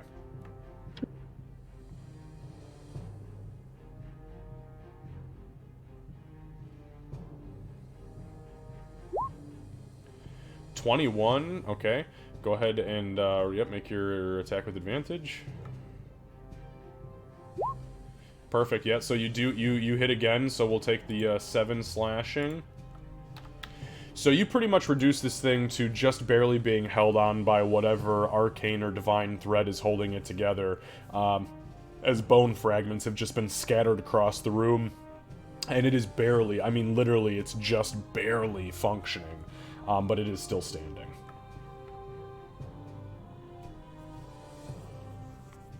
Okay, that's going to be what I'm going to do. Other than I would just like to snarl something else in Orcish to try and attract its attention, hopefully off of Doc. Okay, noted. That's going to bring us to Ree. Okay, Ree will rage. She will scream Ree and go for a whack at the one in front of her with her straight up Tegel leg. This is going to be at advantage, yeah? Oh, yeah. I really like this ability. Yes. Oh, it's I do too. hilarious. I didn't even realize it was a thing. Like, that's just fucking... And it makes so much sense. 14, yeah, so the 14 definitely hits for 7 bludgeoning. Okay, so... 9 actually, because of rage damage. Oh, sorry. Okay. Plus 2 to rage, yeah. It doesn't say it, which is annoying. Unless it doesn't automatically calculate. No, it. it's not added. Well, it says you rolled a 5 plus 2, but that would be your strength modifier, right? Is the plus 2? Yeah. Which would be the 7 plus the 2 for rage, which is 9. Yeah, you're right. It's not adding it. Would it do it from D&D Beyond, you think? It doesn't was matter. from D&D Beyond. As long as you tell me, that's fine. So you hit this thing full force, like full baseball swing, screaming Ree, and as you hit it, it explodes into a hail of skeletal bone shrapnel and just fucking disintegrates. Atta girl. Fuck yeah, get some! And she'll run up here and kind of get next to this one in front of Doc. Okay, perfect. And that's it. All right, Meepo. So now, Meepo, I'm sorry, did that ability end on... Yes, it ends at the start of my newt of this turn. Okay, so thank you. can't use it again. Sad. That's okay. That was well worth it. Once a day kind of thing? I think it's once a short rest. Yeah. It's even better. That's a few times a day. Meepo is in a really bad spot right now and really wants to get away really badly. So he's gonna a bonus action expeditious retreat because he just wants to run really fast away. Yeah, sure. So how does your spell go off? Slot. Yeah, it does take up a spell slot, and you can describe your spell, or if you want to put it in my hands, I'll just do the flavor text. But I would love to hear what you think. Okay, so happens. as he is groveling, he'll see like the two skeletons that have now enclosed him instead of Bofer, and as he looks up, his hands will just start moving, and then his legs will start moving really fast, like in the cartoons. And he'll burst through. I can move through teammates, right? Yes. That is correct. Burst through and move. Now I'm assuming you're taking One your second, no, action, so you're going to use your regular action to disengage. I'm hoping, correct? You don't want to take those attacks of opportunity. I think Meepo would just want to get out at that time, so I think he will just. Okay, so bear with me for just Sadly. one moment. No, that's okay. You know what? More than anything, I appreciate the attention to character. Yeah, that's how I do things. And too. guess what? You got missed twice. So as your incantation finishes, your feet just begin to spin, and you literally just bolt around Ree, and then you dive under She's legs. And as you get out into the middle of the room, you kind of turn around and you look, and you're like, "Holy shit! Nothing touched me. It worked." And your body continues to vibrate for as long. I guess its concentration lasts up to 10 minutes. Let me throw a concentration token on you. All right, perfect. Anything else, Meepo? Yeah. Then he'll cast Ray of Frost, the thing he did earlier, and it's like at the one he'll like close his eyes and then point towards the skeleton he saw, and then blast a Ray of Frost on him. All right, go ahead and give me a ranged spell attack. Hey. Yeah, that fucking hits. Yes, sir, it does. Okay, go ahead and roll Ray of Frost damage. And that's for 3 points of frost 3 damage. Also, guys, surprise! Lucy's playing with us. Yeah, hey, that was a big surprise, by the way, the big reveal. So Meepo, you want to explain your Ray of Frost since I've kind of already spoiled that? Yeah. So he'll like I said before, he's gonna point towards them and close his eyes and look away, shaking his hands like shaking, and then the scales on his hand will kind of like glow with this white dragon symbol, and then So a yeah, white ray will shoot out. she and Ree are standing there, and all of a sudden there's this weird incantation from the room before you. Bofer, as you're literally sitting in the corner bleeding out, you see this, and then there's this burst of ice as it hits the skeleton and detonates, blowing a chunk of its chest fragment, or of its chest bone out of place. All right. So that is awesome. And Doc. I'm gonna say 1, 2, 3, and attack the one in front of me. Okay.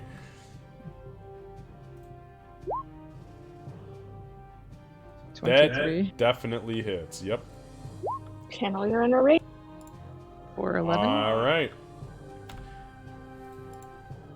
So Doc, you slash outwards as Rhea has kind of taken up position in front of this skeleton, and as you do so, you catch it just under where the collarbone is, and you lurch up, completely severing the remainder of its magical tether to this world, and it collapses into a pile on the ground. I'm gonna move into this corner and take out my crossbow. Okay. Actually, I'm gonna move out the door and take out my crossbow. No, I'll stay in the corner. I'm good. All right. So next, I unfortunately the skeleton that I had as my initiative holder was dead, so we're gonna go to them and then Bofer. And just so you guys know, going forward in the future, I know some people really hate it, some people love it. I will make sure that every single model on the map gets their own individual initiative roll, so that way they're not hitting this issue in the future. So these guys saddle up. I mean, they charge Ree, as Ree is unfortunately the only viable target for them at this point. Yeah, fucking bring it! Bring it, you pony bitch! So that's a 12, which I believe is a miss, isn't it? Don't you Yep, have a missed. Oh, motherfucker. And a 16. So the 16 hits. So you take half damage, so that'll be 4 points of piercing damage. She's up. Oh no! Alright.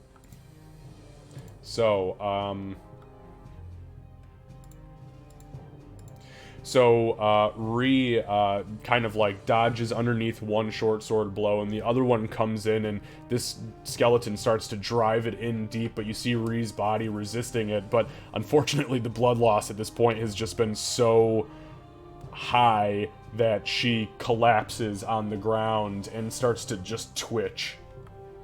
That's gonna end their turn. Bofer. Are either of those skeletons damaged or no? I believe I blasted one of them with a Ray of Frost. Yes, one of them is currently wounded at this I think point. it's the one directly, like, in front of. Yes, it is. It's this one right here. Yeah. Okay, then I'm gonna go ahead and use Toll of the Dead on that one, so it needs to make a Wisdom save of 13. Or Okay, take go ahead 1d12. and move yourself to where you've actually got line of sight of it, so you have to be in front of the door. You said wisdom saving throw? Correct. Okay, this is not going to be great. Nah, that's a 6.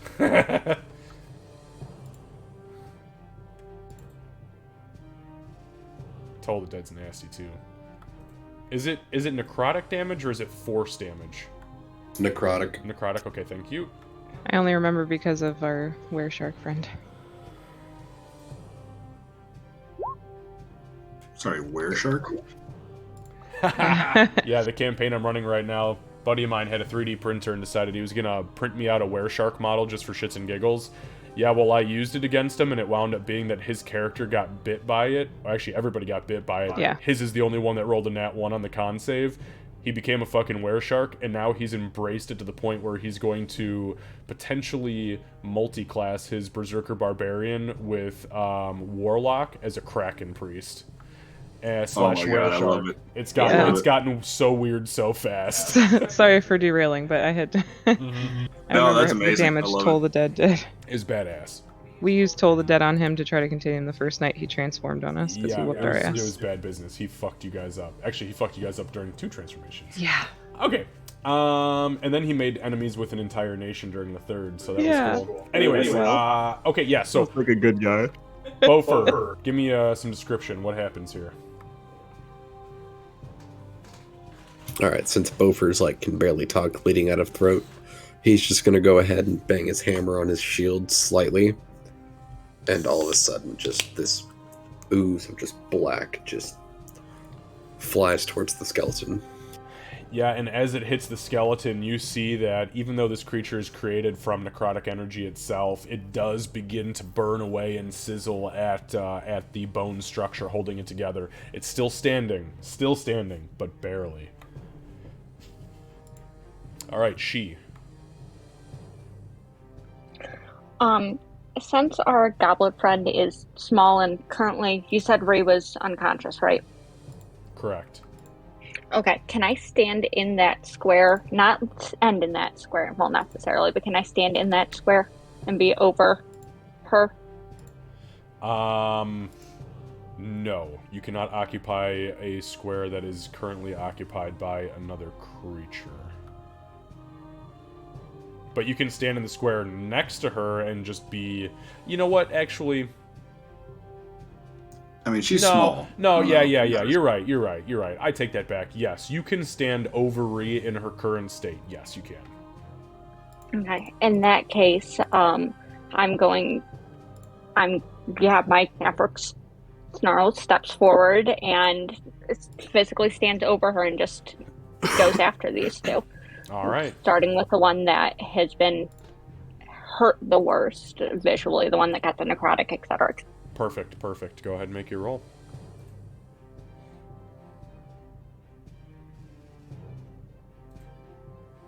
Less creatures equals less damage. Yep. 12. So the 12 does not hit. As you swing with the scimitar, the skeleton instinctually throws its short sword up and actually parries it, which is very impressive for a creature that is acting on magical instinct. Okay, well, let's see if it's prepared to parry the other one then.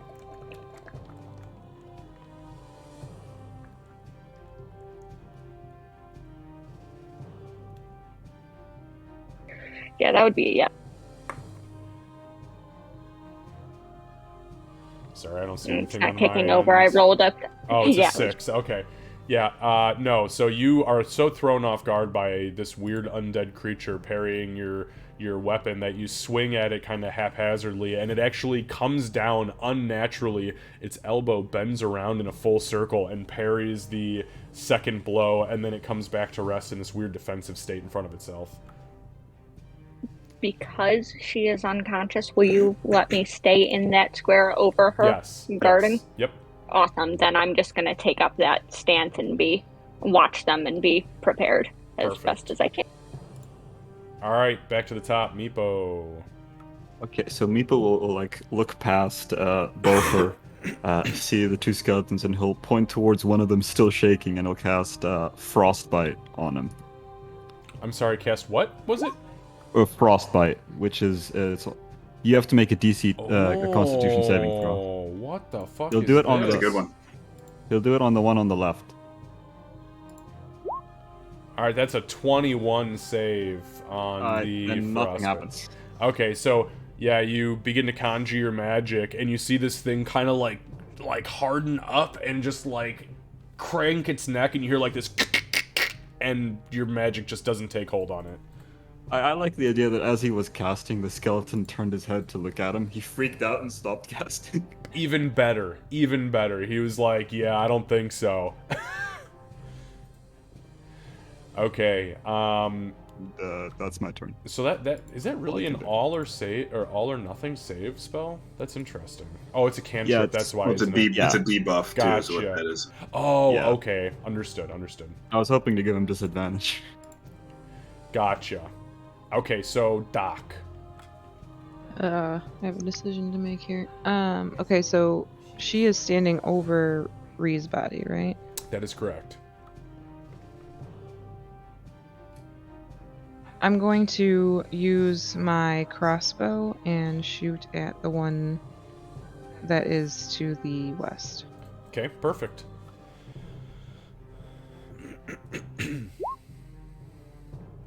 That's a 21. That's a 21. The 21 absolutely hits. Yep.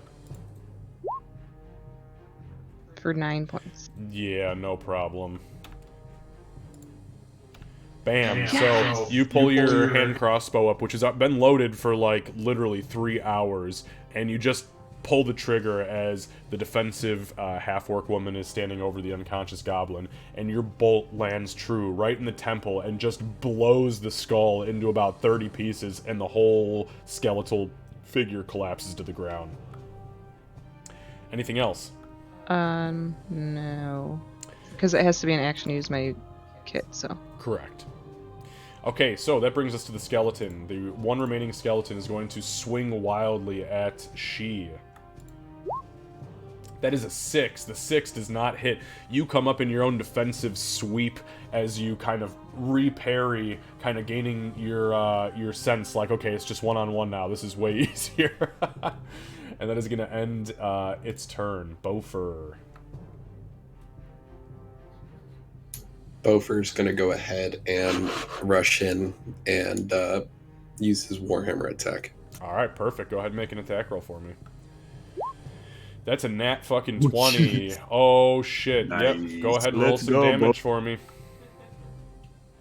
How do I roll for a nat 20? You just roll it and multiply it by 2. Yeah. You multiply the dice. So That's that would one-handed. be 10. So 20. So actually, no, it's not 20. It would be actually... So it's 8 because you rolled the 8. You don't double the modifier. Yeah. So Got it's it. 16 plus 2. That's 18 points of damage. Bofer, how do you want to end this fight? Yes. Bofer's just gonna go ahead and rush in, like bleeding everywhere out of his throat, legs, and he's gonna jump and just smash in this thing's skull. Yeah, and as your little dwarven body reaches up, you come down with this absolute divine fury. And for a second, She and Doc, you are almost positive you see, like, the gauntlet that he's wearing flash and give off an equally bright flash. You're not sure if it's a trick of the light because of the candle in here, but you're almost positive you see it. And as soon as it hits the top of this thing's skull, it goes from 100% health to the negatives in, like, literally a flash, and its body just crumbles underneath the weight of the Warhammer, and everything in the room falls silent. We're do out you of still want initiative us? then, right? Yeah, I was We just are gonna out of ask. initiative, Okay. so how do we want to handle So- the bleed out situation? Doc gives into her injuries because I'm at 2 right now. So she gives into her injuries. She's looking rough. Finally, hits the ground on one knee and then immediately takes out her kit Okay. and starts digging to. I'm gonna use a charge to stabilize Ree. Perfect. Hang on, Sorry, go before she's gonna drop down to get it out, at the same thing, I want to drop down and do that same instinct that I did before, and I'm just going to put my hands on Ree and I know this fighter's got the will, this barbarian has the will to get through this, so I would like to use that and heal. Oh, okay. You're casting Cure Wounds? Yes. Fucking awesome. Go ahead and roll your Cure Wounds for me. While she I does can that, heal. all right. While she does that, I like to point out, right? Both rolled a natural 20 and then rolled max damage on a D8. Yeah, Bofer pretty much was, and that was at 1 hit point, Ooh, by nice. the way. So he was literally bleeding out at his last. He was like, it's all or nothing. Holy shit, 8 points of healing. Nice. So yeah, Doc, as you are also bleeding out, and Beaufort is literally just like spitting blood out of his jugular and like grabbing onto his throat. Doc, you begin to reach for the healer's kit and you pull out the gauze, and you manage to get a good handful in. I won't say that you wasted a charge, but as you do so, she just like reaches her hand inside of like Ree's body cavity where this nasty gash has happened, and she begins to fiddle around. Nothing crazy happens on the outside, but you see this determination on her, like, you will not die today. And as she takes her hand out, 8 points of the internal injuries have healed, and Ree immediately comes back to. Seeing that, Doc will like kind of fall back against the wall. Well, you've got a heifer nailing over you, by the way, Ree. Beaufort's gonna go walk back to the altar and take Screeches his a little stone bit. back You take your azurite back. Okay. and the candle. Yeah, you take the candle. Okay, yeah, you take everything. You have a flask, a whistle, a candle, and a fucking a piece of azurite, which was yours rightfully. Really hates these skeletons. Doc also, as she's leaning against the wall, she is holding onto a necklace that probably wasn't noticed before, but she's got her hand wrapped around it. Is it a holy symbol? No, not technically, just a little gold. Okay, sorry. Yeah, I understood. And Meepo, are you still concentrating on your spell? And it's totally cool. You got 10 minutes, so I mean, I feel like you might. I think, yeah, Meepo will still be like ready to bolt in case anything happens. He's still standing there in the hall, like shivering, still having like a little glow, icy glow from like his finger. I love it. I really hope that magic stuff is worth it. The booyah is worth it. That hurt. Yes, it did. Not getting up, I'm just gonna kind of stare at what the fuck I did, because still like, holy crap, and then I'm gonna like fumble for a second, and I'm gonna grab the potion out of my pocket, the one that I didn't drink, and I'm just gonna, not even looking at Doc, I'm just holding it out and still staring at Ree and the healing. Wait, just a question. Did we grab 2 healing potions off the bodies in the other room, or no? There was only one. Okay, then that's the one. Okay, because I somehow have one in my inventory, and I think that must have been the one that you grabbed. To be honest, I was going to say, I put a healing potion, or I renamed a vial of liquid in somebody's inventory. I don't remember who it was. But you, as a party, should only have one healing potion among you. Okay, then it must be the one. Must be the one that she has then. Okay. I don't know. I don't know where this. Yeah, I don't know where this one came from. I gave it to she. Doc will push it away and nod toward Beaufort. He needs it more. Then I'm just gonna stay movement, just hand the very familiar looking potion back to Beaufort. Yeah, Beaufort, you don't feel well, man. You are not. And then I'm gonna you are not doing move well. Off of Ree's square. Give her a little bit of space. Put the potion in the air. He's gonna drink it. Okay. So you chug the potion, every last drop, and it is sweet, and it is calming and soothing. Nothing happens. The potion has been consumed. Beaufort's gonna look at it. And look at everyone else. That didn't work. What do you mean it didn't? Do potions expire? Why wouldn't it work? I don't know. Doc, give me a medicine check. 21. So since you were the one who primarily diagnosed the issue that he was having after the bite, it does dawn on you now that you're putting 2 and 2 together through your own literal mortal wounds. Sometimes, especially with diseases like pox pustules and filth fever, natural healing like potions don't impact people. They don't affect people. Only magical healing will affect them. And you're pretty sure that as he is still very, very much diseased with filth fever, there's a distinct possibility that natural remedies like potion curatives, made from herbs and poultices, which are not magical, are not going to have any effect on him. Oh my god. And unfortunately, he will continue to decline his, until he heals from the disease, he will continue to decline. Meepo, can your queen could we buy potions or something from her? Could we what kind of magic does she do? I know she does magic. I could Would I know, or would I have just been like in the dragon chamber? Yeah, no, you definitely. I mean, you've been around for long enough to know that she's a sorceress. She is a sorceress that harnesses draconic magic. Nothing divine. You've never seen her heal a wound. No, Yusrael is more into giving the beatings than healing them. Is there anybody? Do you guys have a Especially to healer? Meepo. Oh, I know. Is there a kobold that heals? Nope. In Kobold Society, or at least as far as your guys' tribal society is concerned, when a kobold gets sick or gets injured, they either heal themselves or they die. And society is okay with that. Well,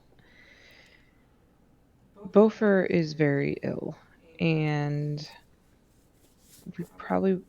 we're gonna have to rest so he can heal himself, because there's gonna be no way for him to heal naturally.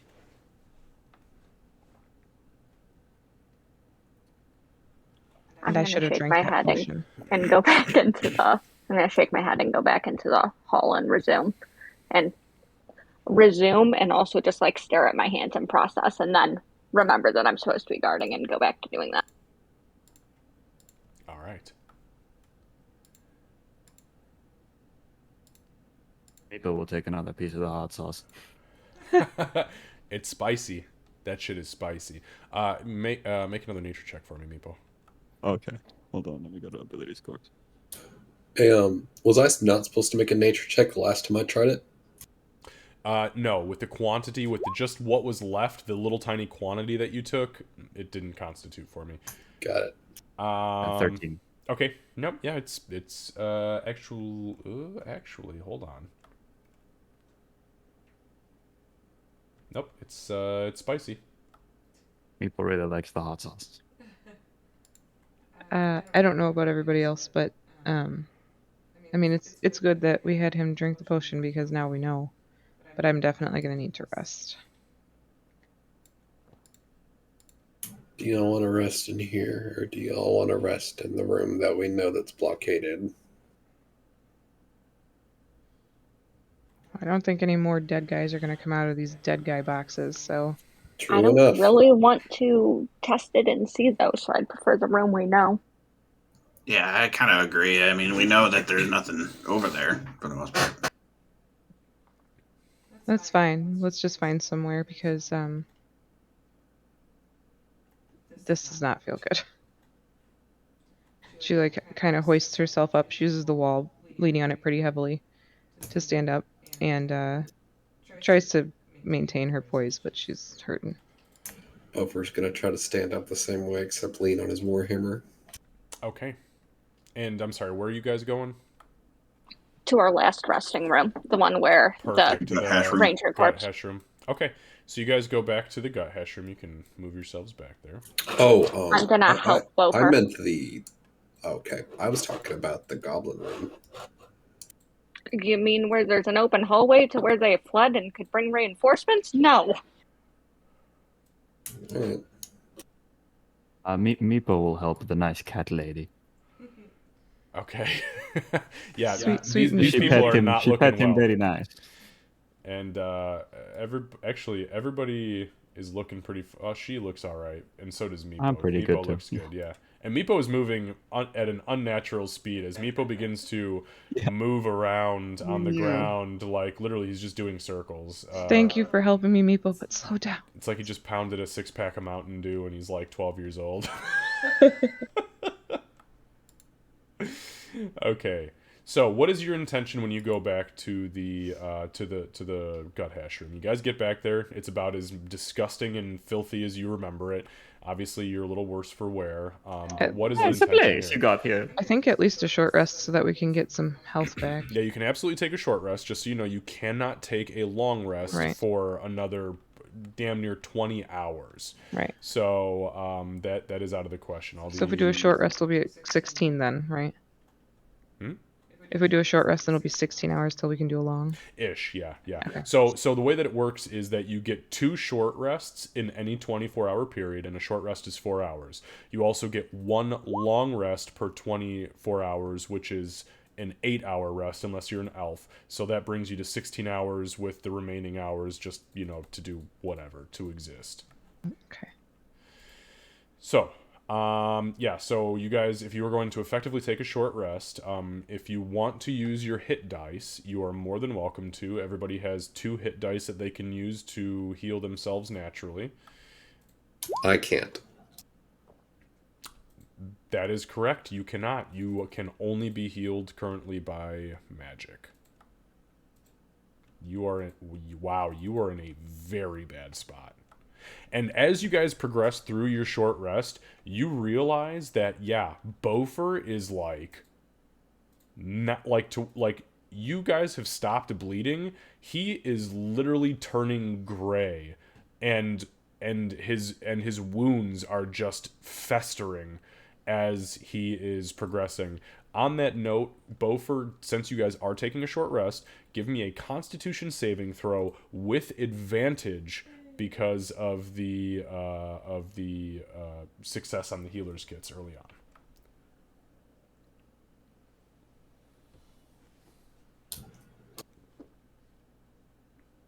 Make sure it's a saving throw and not a check. Sorry, but you went mute for me. I didn't hear what you said after I heard Bofer is and then cut out. Oh shit! Can you guys hear me now? Yeah. I Yeah, we heard can the hear you full the whole time. statement. Yeah. Lucy, can you hear me? Yeah, I think it's just African Wi-Fi.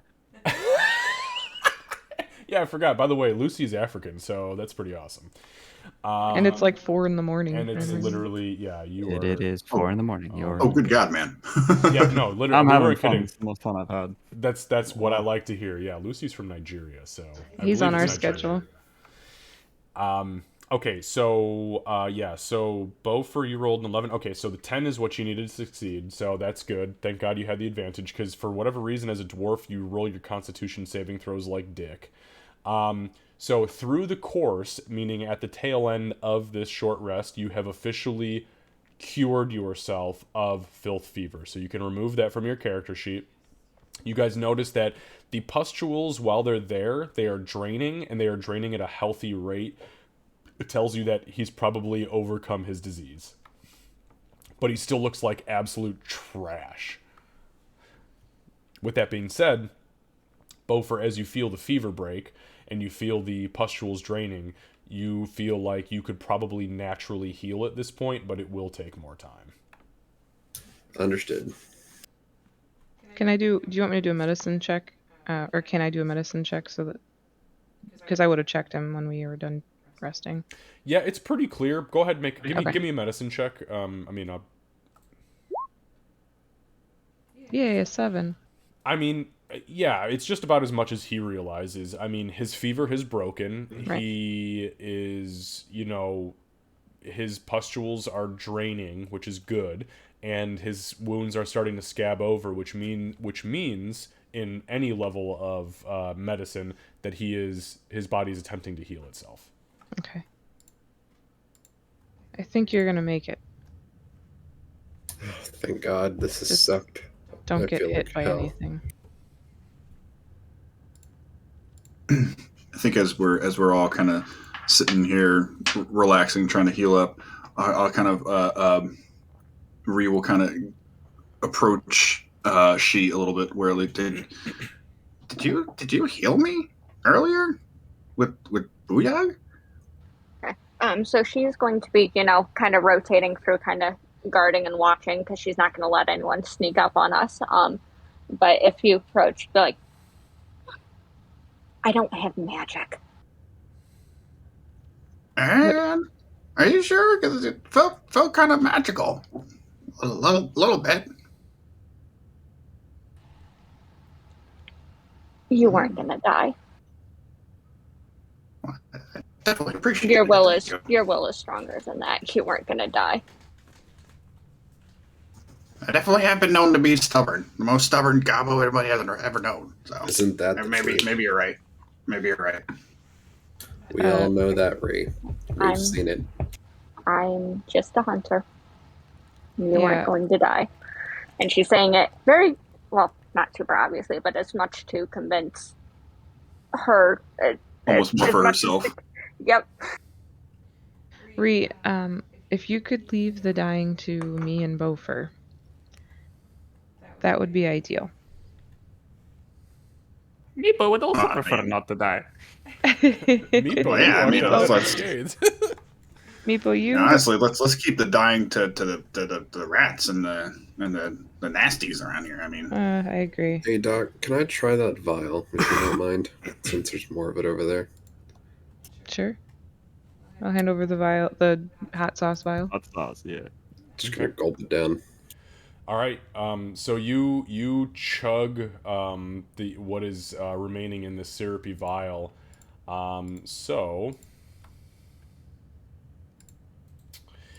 As you drink it, you're like, man, this is fucking hot as shit.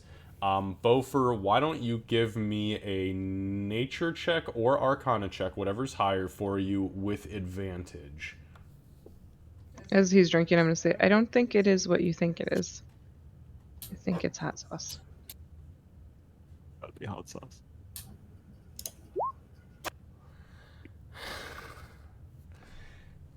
As soon as it hits your stomach and starts to coat the outside of your stomach, and you realize that it is like the highest proof shot of whiskey on an empty stomach that you've ever taken in your entire life, something dawns on you.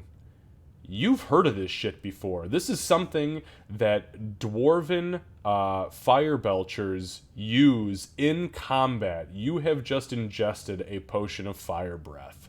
So I'm going to go ahead and show this to you. You can contain it for 1 hour. You have 3 exhalations of a potion of fire breath, which will blow a burst of fire from your gut 3 times within the course of the next hour, forcing one of your enemies to make a dexterity saving throw or take 4d6 points of fire damage on a failed throw.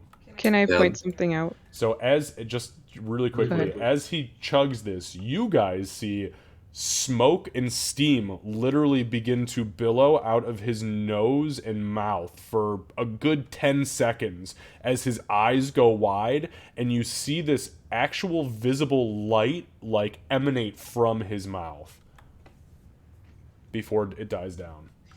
wow. So, really quick, the YouTube channel that DM Xavier has, that campaign, we literally had this potion from this moment in our campaign, which was very early on, until the very last session. I love that I've just been eating this shit. I know, that's what I was going to say, and now we just chugged it, and we've been Oh no. sticking our fingers in the fountain. And Just fucking around. I mean, hey, this, for the next hour, I'm gonna be a literal glass cannon. yeah, we're going to have to go. I mean, it's better that it's you, because if you get trapped, you can do something about it, Yeah. if you're Throw cornered. fire at him. Right. If you roll like you did last time, no problem. Right. Yeah, that was pretty bad.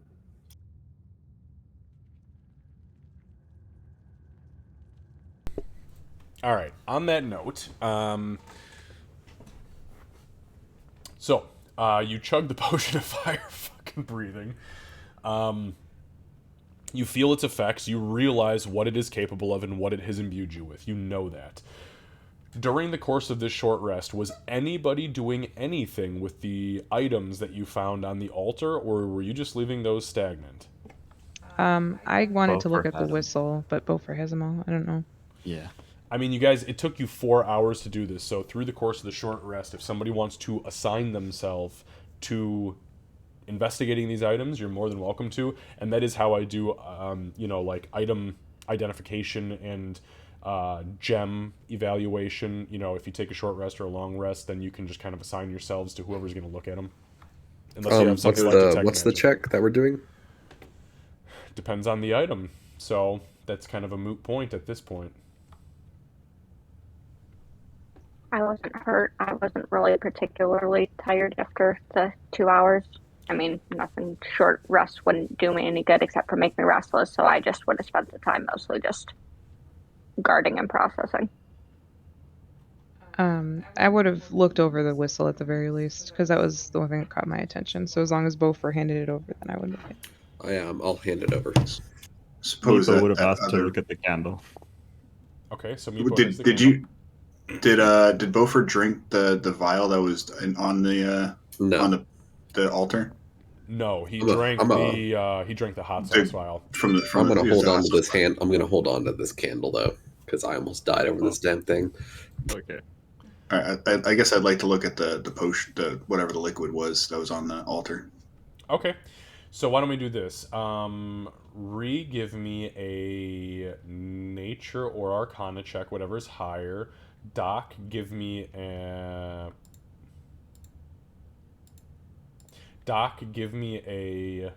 history or arcana check, whatever is higher. And Meepo, give me an arcana check with advantage. I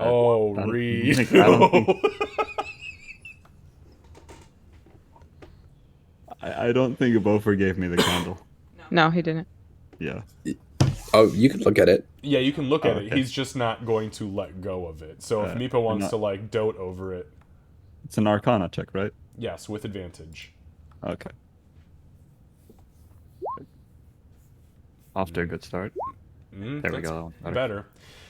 Okay, let's start with Ree. Ree, it is some sort of goofy fucking red liquid inside of a crystal flask, and it's about a quarter full, and it is bubbling as you're looking at it. Regardless of how old it might be, there is a carbonation to it. Besides that, you don't know what the fuck this thing is. It does have a sweet scent to it, and it's got a little tiny bit of a hint of cinnamon, but yeah, besides that, you have no clue. But that's typically where a 0 gets you, so. That's okay. You hit Honestly, those. Honestly, I think you gave me more than I deserved on that one. You know what? I agree. I absolutely did. Candace, you were looking at the whistle. Is that right? Yeah. So 2 things about this candle. First of all, there is something. Whistle. Yeah, the whistle. You said Did candle. I say candle? Sorry, whistle. Okay, so there is something etched in the side of the whistle, and as you flip it upside down where it was laying on its base, you realize that there are dwarven runes that are etched into it. So that's the start of that. Yeah, I would bring that to Beaufort's attention. Actually, no. I know that because Beaufort's resting, right? I mean, yeah, he's I'm chilling out right now. I'm sitting. He's not Okay. like sleeping. But... Okay. Then yeah, I'll bring it to Beaufort because otherwise I'll just talk to Ree. Okay. So yeah, you bring it over to Beaufort, and Beaufort, you look at the bottom of it, and the words "Night Caller" are etched into the bottom of it. It was very intentional that they were etched there, with the edges of the runes creeping over the side of it, where it would have sat, just so somebody could tell, oh hey, there's runes, I need to look under. Yeah, it says Night Caller. As soon as he says that, with your 22, you immediately realize what this fucking thing is. You have heard about this because the people from where you are from, and I won't say it out loud because spoilers. Thank you. Talk about their subterranean counterparts encountering Beaufort's underdark subterranean counterparts, the Dwergar. And the Dwergar create these items called Night Callers.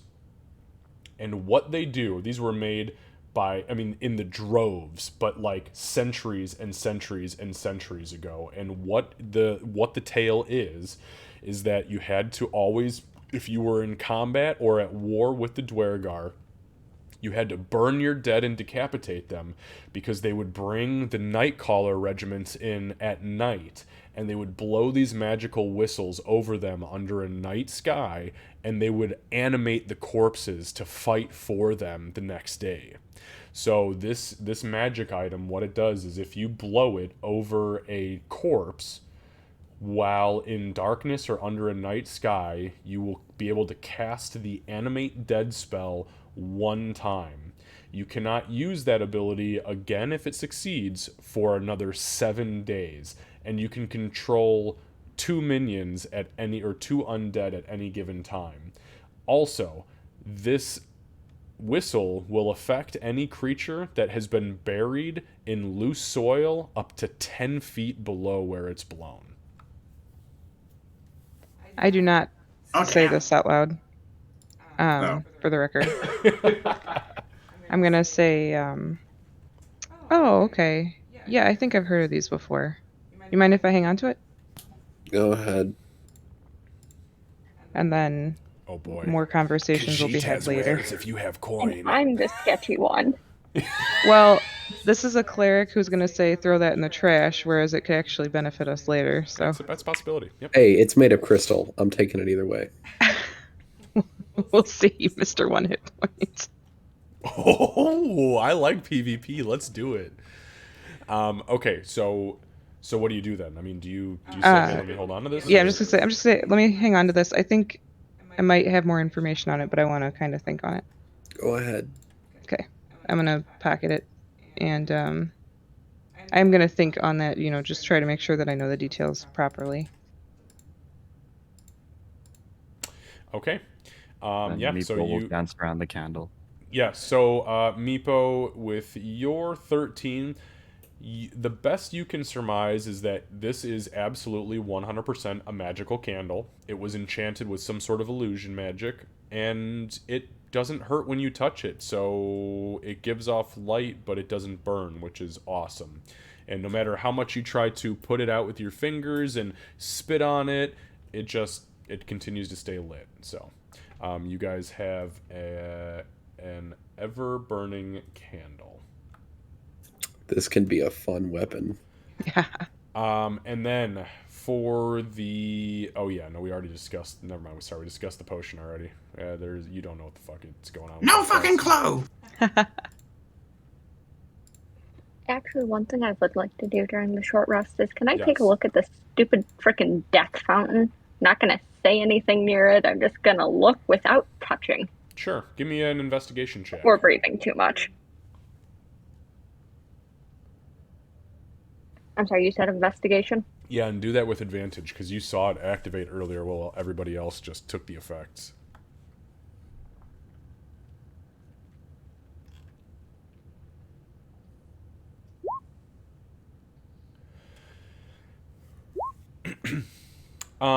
So yeah, I mean, there's not a whole lot more to say about it. You know where the plaque is on it. You know that there is some like dust that has settled, some gray dust that has settled in the basin after the poison spewed out of it. And then as you look underneath where its mouth was, you see this old rusted metal tube sitting in the dragon's mouth where the gas obviously came from. That's about it, though. While she's out there, I'm just gonna say out loud in Goblin, who can understand me? Oh, I can understand you perfectly, dear. Yeah, nobody else knows what the fuck you're saying. That fucking kills me. So I'm gonna say, this whistle. Sorry, I'm No, that's showing that perfect. just so Thank you. just so you've got details. Anything that I share with you guys, you can actually pull up in your compendium moving forward. So That was perfect timing. just so you know. Also, here's this. Skeletons are scary. Yeah. Scary as fuck. Fuck that guy. Are they like Dwargar height, or are they like normal height? No, That's they were a good actually question. elven height. They were very clearly elven height. Meepo wouldn't know. You're right, he wouldn't. They were Everybody's tall. way bigger than you, but they were not Dwergar. So this whistle. let me open with, how do you feel about necromancy?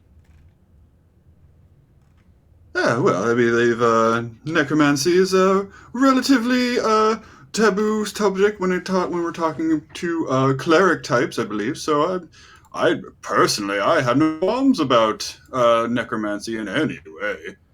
Okay, same Is here. this some kind of necromantic It device of is. some sort? It's a necromantic artifact. Basically, this is all in Goblin, Boo Boo.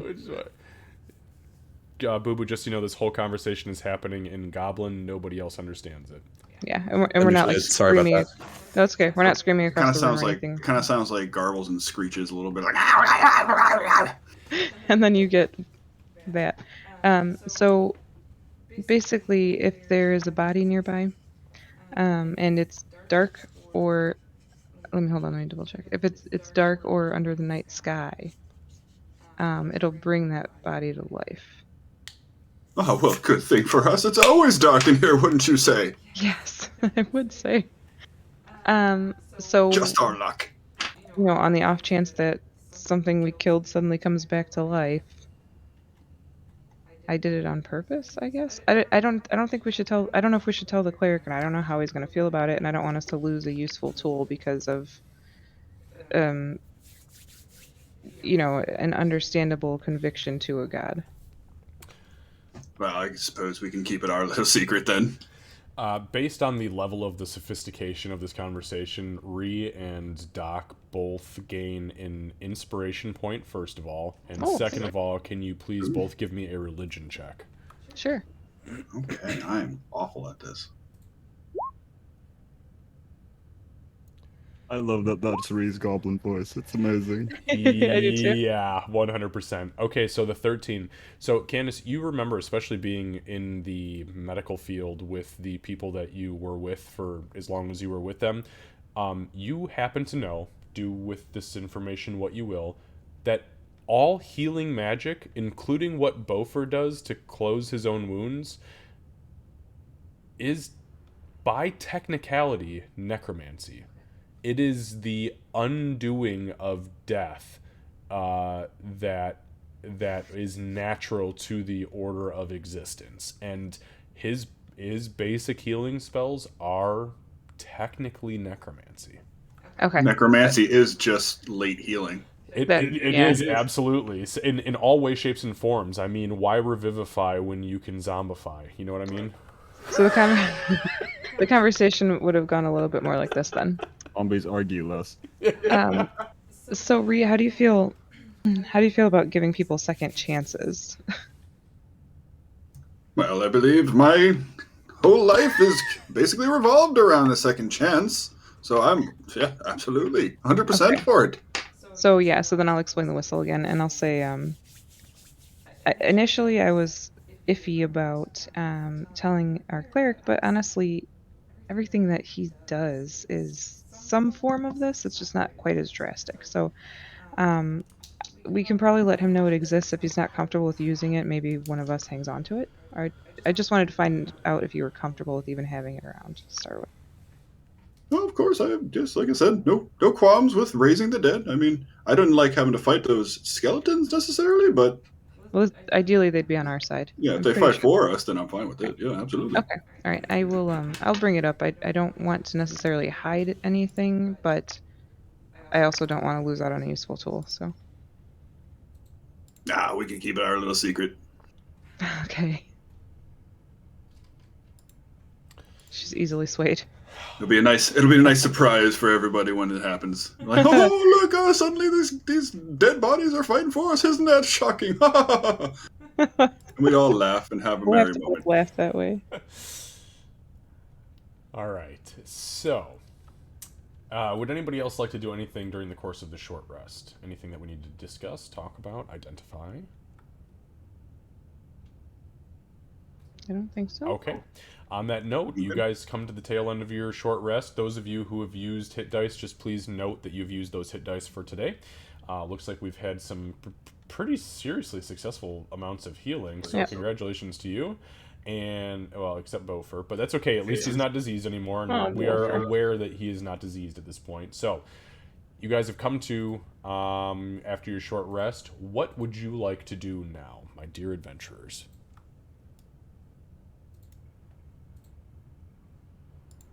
Should we should we try to go check out the rest of this Gabo fort a little ways down the way there? I agree with that. We should. We need to get Beaufort healed. Beaufort, please don't go to the front. Don't run into combat. I mean... Yeah, fuck the goblins. And don't Easy. take anything. Easy there. Oh, shit. Not you nice goblin. Yeah, all right. All right, I guess for sake of brevity, we are going to head back toward the Goblin hallway. Okay, sounds good. Yeah, we'll go ahead and put you guys back there. Go ahead and move yourselves back down towards the archery range. I will say that for the sake of how we will have done this whole encounter is that Beaufort would have drinking that potion of fire breathing, like, literally right as you guys were walking out, like, oh, fuck, he didn't heal at all. So we'll say, Beaufort, you have an hour of having this, and I'm going to put these two icons on you so we know you've got fire breath. Thank you, Dungeon Master. All right, so you guys come back into the room. It is fucking silent. There is nothing in here at this point except for the corpses of the fallen, which have all hit a sweet spot of rigor mortis. So, what would you like to do? Did we search? We searched them, right? Yeah, we did. Yeah, we did. I don't. Can we search this door down here? And yeah, we did. We did search both rooms. Yeah, I remember doing this one. Yeah, can I maybe listen at this door and check for traps? Sure. Go ahead and give me a perception check. I'll cast guidance on her. All right, go ahead and take your guidance as the I would like- sweet hand comes down upon your shoulder. Sorry, go ahead, Kat. Oh, I just want to look for any other tracking style signs. Anything, any sign that anyone came back through this way, since it has been several hours. Looking for any sign of anything. Okay, yep, very good point. Go ahead and give me a survival check, please. My total was a 19. Excellent. Candace, okay, hold on, let me get this survival Nope, they're check. walking everywhere. Now, you know, it's tough because the dust hasn't had time to settle and there's so much blood on the ground in the room just north of you that, like, you don't know which way is up. I mean, Ree just pretty much spun in a circle and fucking bashed skulls in, so... Yeah, sorry about that. I kind of went a little crazy there. No, I don't think that'll happen again today. It was a little ridiculous. Ah, God, I hate myself. Sayru I was appreciates going it, to I'm say sure. Sayru and Tazen somewhere in the distance just both went, oh, God. Oh, they're not in the distance. They're in chat. I hope they're watching. Meepo is standing in by this wall, like in the corner, and probably taking out caltrops from his feet. Oh. Oh, yeah, caltrops, they do not feel very good, Meepo. Okay. Better than Yusrael's whipping. That is very true, yes. Oh. Every time that you talk about Yusrael whipping you, I get a see little that, pat. Sayru. You get a little pat on the head. Coming after you. Okay, so your perception check. So you put your ear up against the door. You kind of like look it over for traps. You're like, nah, it doesn't seem like it's trapped. You put your ear against the door because there is a visible keyhole, and as you kind of like try it, the door is locked. But the key, you notice immediately, matches the key that you guys actually picked up earlier in this same room. Which you took down to the skeleton door, the skeleton dragon door. As you put your ear up against the door, unfortunately, you do not understand the language that's being spoken in the next room, but you do hear whispered, it sounds something along these lines. Akesko, kiprabuka, mika masoko kotiaka. And it's going back and forth between 2 or 3 voices. I'll say, Who's at it? Oh, it's Cat. Yeah. Hey, Meepo, come listen real quick. Okay. All right, Meepo, give me a perception check. Okie dokie. Normal roll, please. I know, it's great. He is the best addition to this group. I mean, it's just Hey, perfect. let's go. Oh shit, a nat 20. So you hear You hear clear as day in Draconic, Kobold level Draconic. Hey, the guys from the other room, they're not coming to feed us. It has been approximately 45 minutes, so what the fuck? And then you hear the second voice say, I swear if we ever get out of here, yous dry are gonna be so happy that we come back. And then you hear the third voice, yous dry will forget about you already, trust me. She gonna pop you in the head if you show back up on her doorstep, you fucking a fool. People will nod at like the comment of the third one and be like, yeah, probably. And does he know these does he know these kobolds? Like from their voices?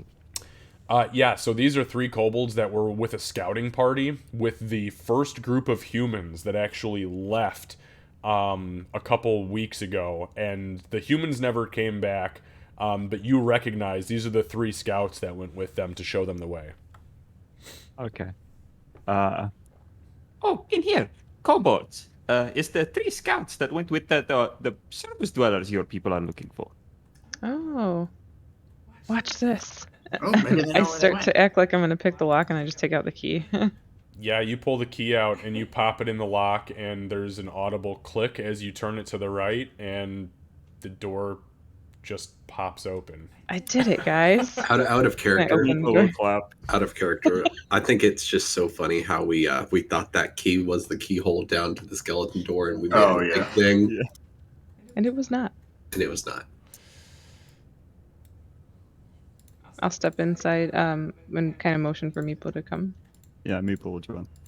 Okay, so squalor reigns in this low ceilinged room.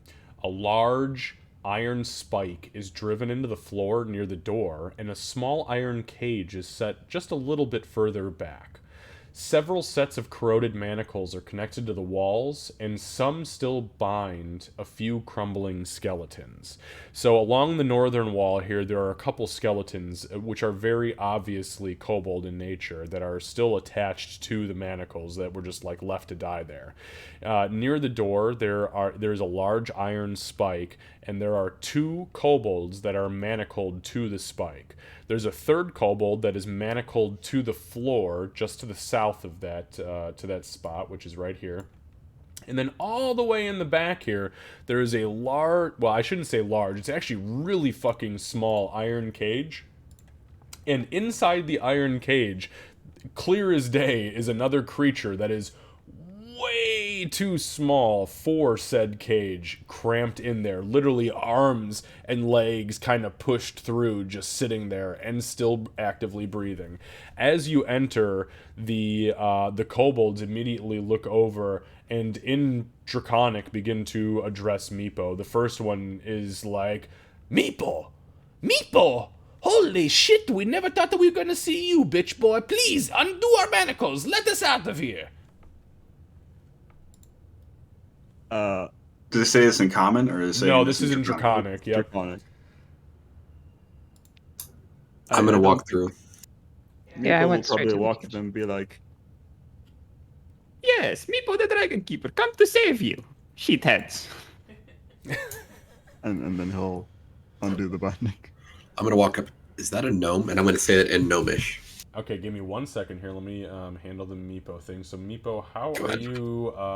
How would you like to try to get these guys out of their manacles? Well, he doesn't precisely like them, so I don't think he'll care that much. So he'll probably.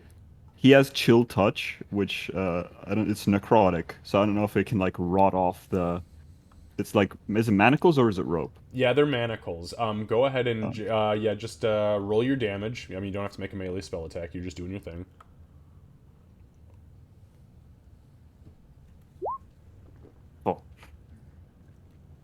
Oh, fuck yeah. So you reach down to the first set of manacles, and you just, like, let out your incantation, and as there's the flash through those big scales... Sorry, go ahead. And maybe, like, accidentally, like, he'll touch him, like the cobalt that insulted him just a little bit, and then continue back on. I had to check their hit points for a second. Fair enough. Oh, You won't no. try and kill them, obviously. So you do that, and as you grab onto his wrist just below the manacle, and you let the chill touch kind of like burn through, you see his scales start to wilt and shrivel, and he screams. But as he does so, his hand gets so thin because of the emaciation from the necrotic damage that his hand slips through the manacle and breaks free. But he is sitting there now, weeping and groveling like the little bitch that everybody calls you. Yes, Meepo. He'll just go Just whoops a and then move on to the 2-second next one. 2-second descriptor. She's going to just take a look, and she's going to see the room, and she's going to size it up, and she's going to like just kind of shut down visually and turn away and just walk back. Yeah, and it's pretty clear, that like these people were not necessarily slaves, but they were absolutely 100% captives. Bad captives. Like, they were just left here to die.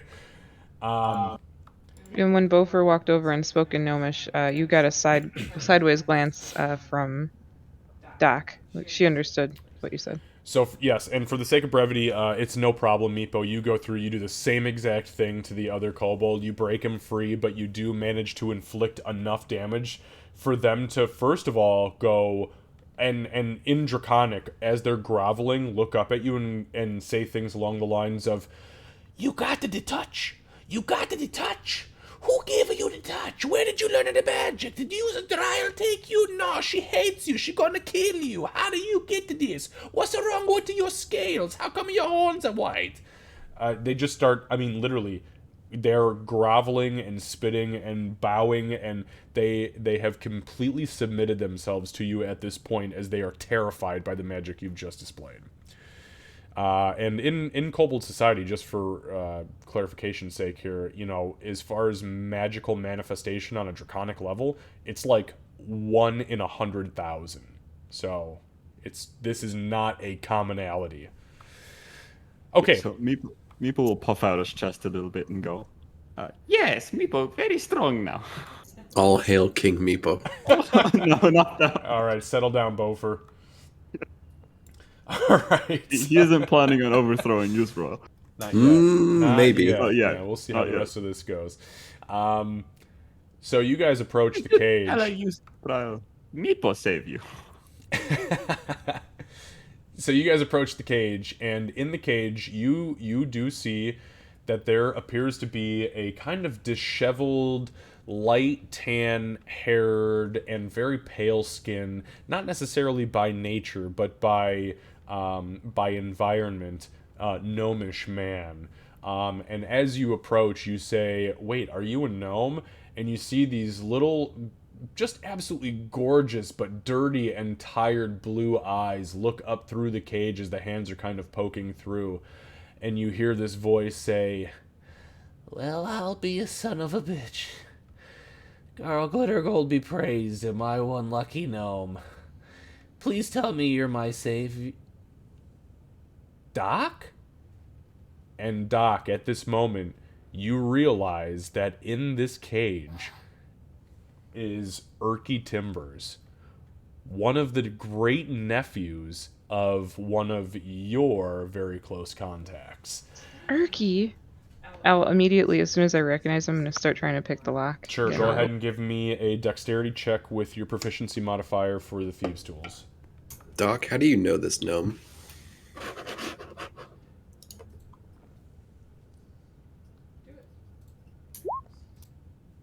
Did I cut it Oh, out? brother. That's a no. I was trying to get my thing to work, so that's a 9. 10. Oh, 10? Yeah. Okay. So you, wait. No, is it a 9. 9? Sorry, I was it's going to say, 9. I think you guys have +2. Okay, so Math 9. is hard. So you try, you're trying to butt, and it's just a big iron padlock, but you're so caught off guard by, like, who this is, you're like, oh, God, that you literally just drop your fucking pick, and you go to grab it up again, and he kind of looks through the cage, and he goes, "I've got to be dreaming. There is no way that the doc is saving me right now. I oh, where's my nugget? And you see him kind of crank his head, and you hear like a like he hasn't turned his head in 3 weeks, and he's like, where's my nugget? Garl? Doc, He's this from guy's Corky. This guy's weirder than Corky. he's from my hometown. I want to try again. Okay, go ahead and make a... I'll help guidance. Okay, excellent. Go ahead and make a dexterity check with your proficiency modifier and a d4. Good lord. That's a 8. You... Can I give? Sorry, I was gonna say, yeah, she is currently having a full-blown, like, internal struggle, like, oh my god. It's one of those things where, like, you want to do it so bad, and even though it's really easy to do, you're just panicking internally. Yeah. You cannot manage I it. want to make a point to say this is the first time, Beaufort, that you have seen Doc's hands shake. She's normally perfect, straight, calm hands. You know, whatever she's doing it precisely, and her hands are shaking. Right And now. her tail is doing that excited cat twitch thing, like, just can't fucking sit still. Sorry, Ree, what were you gonna say? Oh, actually, I just remembered I'm actually not in the room, so I'm just kind of keeping an eye on the door. I was gonna offer to help with my table leg, but Fair enough. Yeah, I'll try again then. If All right. that's okay. So you're gonna make it this time with disadvantage, as you've tried twice now. You can make it with guidance though, if you'd like.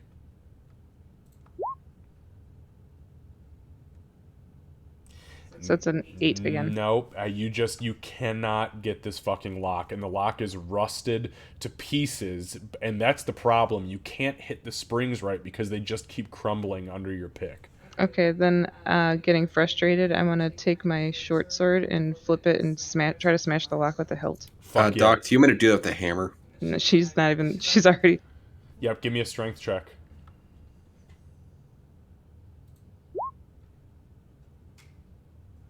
You smash that fucking lock, and it doesn't budge, and now you're getting really frustrated. Like, you have exhausted your lock picking skills. You have tried to hit it with your sword, and you can't get this man out of here, and you are starting to have an internal panic attack. Like, if I don't get him out of here, he will die in 10 seconds, which is irrational, but it is exactly how you're feeling. Get him, Is get this him. something we can hear? Can I try and use the candle on the metal? Yeah. On the lock. Yeah. So you put the candle up to it, nothing happens. Like, all right, even as you touch the flame, there's no heat whatsoever emanated. All right, I'm gonna go ahead and use my warhammer on the lock then. All right, go ahead and give me a strength check. I'm sorry, what was that, Meepo? I was gonna ask, is this am I like untying or unbinding them while this is happening? Yeah, as this is happening, you're going through the process. I'm assuming you're freeing all 3 of them, right? Yeah. Yeah, we'll say for the sake of brevity that during this whole encounter with them dealing with Urki, that you are dealing with the kobolds. And you are keeping guard out here, right? You are watching these hallways. You're watching the outside to make sure nobody's going to come fuck with you. Yep, listening, just trying to figure out, like, A, I'm trying to not internally handle what's going on in there, but B, I'm listening to see if anything's going to come through anywhere, because we're right where the attacks would be. Exactly, and you do hear the yelps of the other kobolds inside as they're being kind of slightly damaged by the chill touch. But you also hear the conversation happening between Doc and Beaufort, and you finally hear Doc say, "Just smash it," and you hear like this ching as Beaufort swings down with a 15 strength check, and easily, as soon as you hit the lock, it shatters into 4 pieces. Literally, just the top of it completely breaks off. The bottom of it splits into 2. Springs and gears fall all over the place.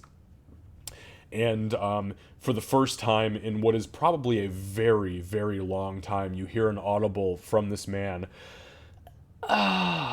As his hands and legs start to slip outwards from the cage, which was very small for his frame. Yeah, I'm gonna help him out. I'll kneel down and try to help him out. Yeah, so he crawls out of the oops, sorry. There we go. Crawls. We did a mambo. Yeah.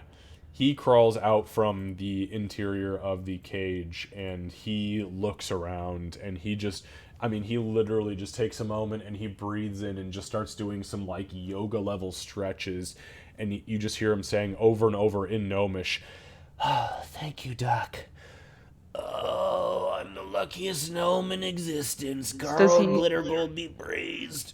Does he have his gold nugget? I know he was looking for No, it. he has nothing. He is dressed in literally a burlap sack and a rope around his waist. I'm gonna remove my necklace and hand it to him. Okay. He kind of like takes it and he looks at it and he says, "Doc, this isn't my nugget. This is your nugget." I know, but just use it. What's a nugget in Gnomish? He kind of looks up towards you and he says, "You wouldn't understand, dwarf. Garl Glittergold be praised." I say it too. Carl Glittergold. And he kind of like, he affixes it around his neck, and as soon as he does, you see him kind of like breathe deep, and he sits down, and he grabs onto the to the small gold nugget, and he mutters this incantation in Gnomish, which is something along the lines of, "Garl Glittergold be good, Garl be great, Garl get me back on my feet because my enemies need hate." And as he does so, the cuts and bruises on his body flash with this golden light, and the symbol on his neck lights up, and you see the bruises recede back inside his body, and he just kind of, finally. I was so tired. I couldn't keep doing it. But he told me somebody was coming, but boy, I didn't realize it was gonna be you, Doc.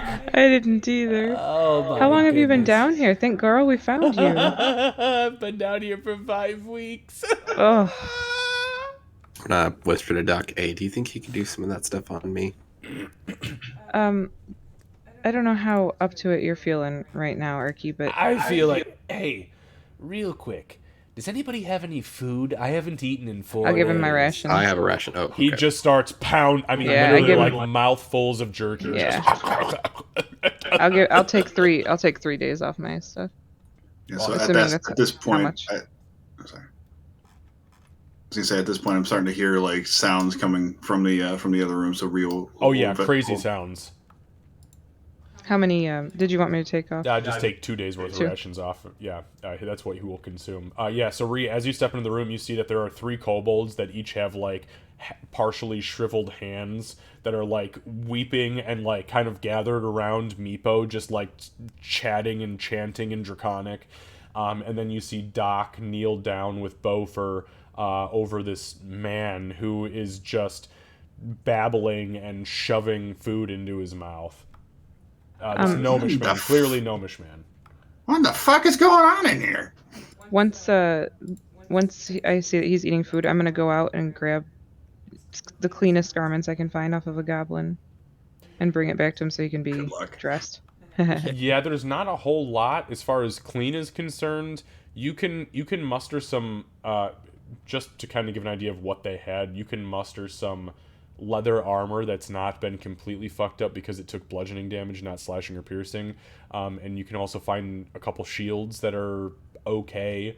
There's also like the halves of spears that you could give to him to arm himself if need be. Okay. That would act as like a club.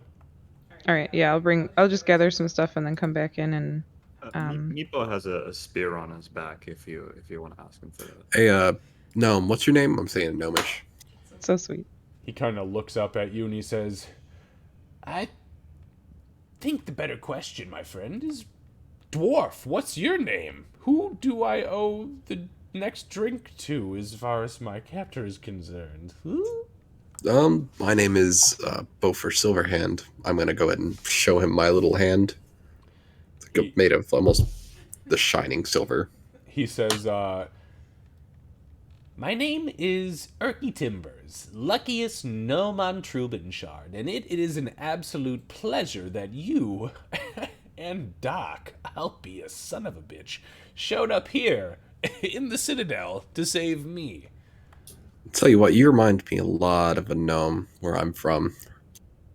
"Oh, who's that? The Timbers are a very widespread clan of gnomes." She's, I don't know if you'd know her. She's a little different. Try me. What's her name? Her name's Corky. Corky Knackle? Yep. Oh, yeah, I bought 3 healing potions from Corky, but unfortunately, the goblins down here, boy, they just oh shit, goblin! And he literally just, like, points over towards Ree. No, That's a that good goblin's goblin. on our side. It's okay.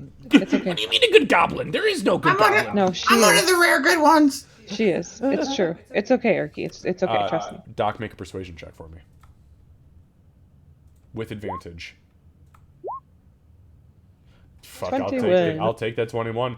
You put your hand on his shoulder and he immediately I'm gonna throw up. I take Okay. I grabbed the flask that I had found and stashed earlier that I shared with Ree, and I offer it to him for a swig. Wait, what flask? There was a flask that we had found that had some decent, yeah. Oh, yeah, that's tough. Okay, so you give him a swig? Yeah. Okay, give me 1 second. Uh-oh. Oh, no. Oh, yes. It's gonna be fun. Wait, are you giving him the liquor, the really, really strong shit? The good stuff. Oh no. So he takes this huge pull out of it, and then he pulls like 2 more times, and he finally just kind of like lets go of it, and there's this loud like as the suction from his tongue being stuck in the flask kind of lets go, and he just looks at it and he goes, "Oh, you know what's funny? I haven't had water in 6 days. This is great. What do we need to do?" I'm gonna also offer him water. He drinks the water wholeheartedly, but he's Yeah. pretty fucked up now. Erky, much can I see that vial, please? What vial? No, I have the flask. Oh, can I see what it looks like, or can I smell it? Yeah, I'll let you smell it. I'm assuming I would have heard the yell with the goblin. Yes, absolutely. Okay. 100%. In that You've case, heard everything happening in here. Cool. I'm gonna kind of start towards the door. I'm not gonna go in, but I'm probably gonna be visible because I want to make sure that no one's about to get attacked and I don't need to shoot a gnome or something. Okay. Yeah, you go over and what you see is what you get. There is this gnome sitting here with a couple of kobolds in the room, and Meepo kind of just like, okay, yep, that's right, I am your new leader. Not literally, but... so yeah, Erky kind of like looks up and around, and he's like, Erky, are you able to heal at all anymore right now? He, give me 1 second. I know the answer is yes, but let me get an exact. Mm-hmm. Also, did you mark that pendant off of your inventory? Yeah. Okay, just want to make sure. Yep, it's gone.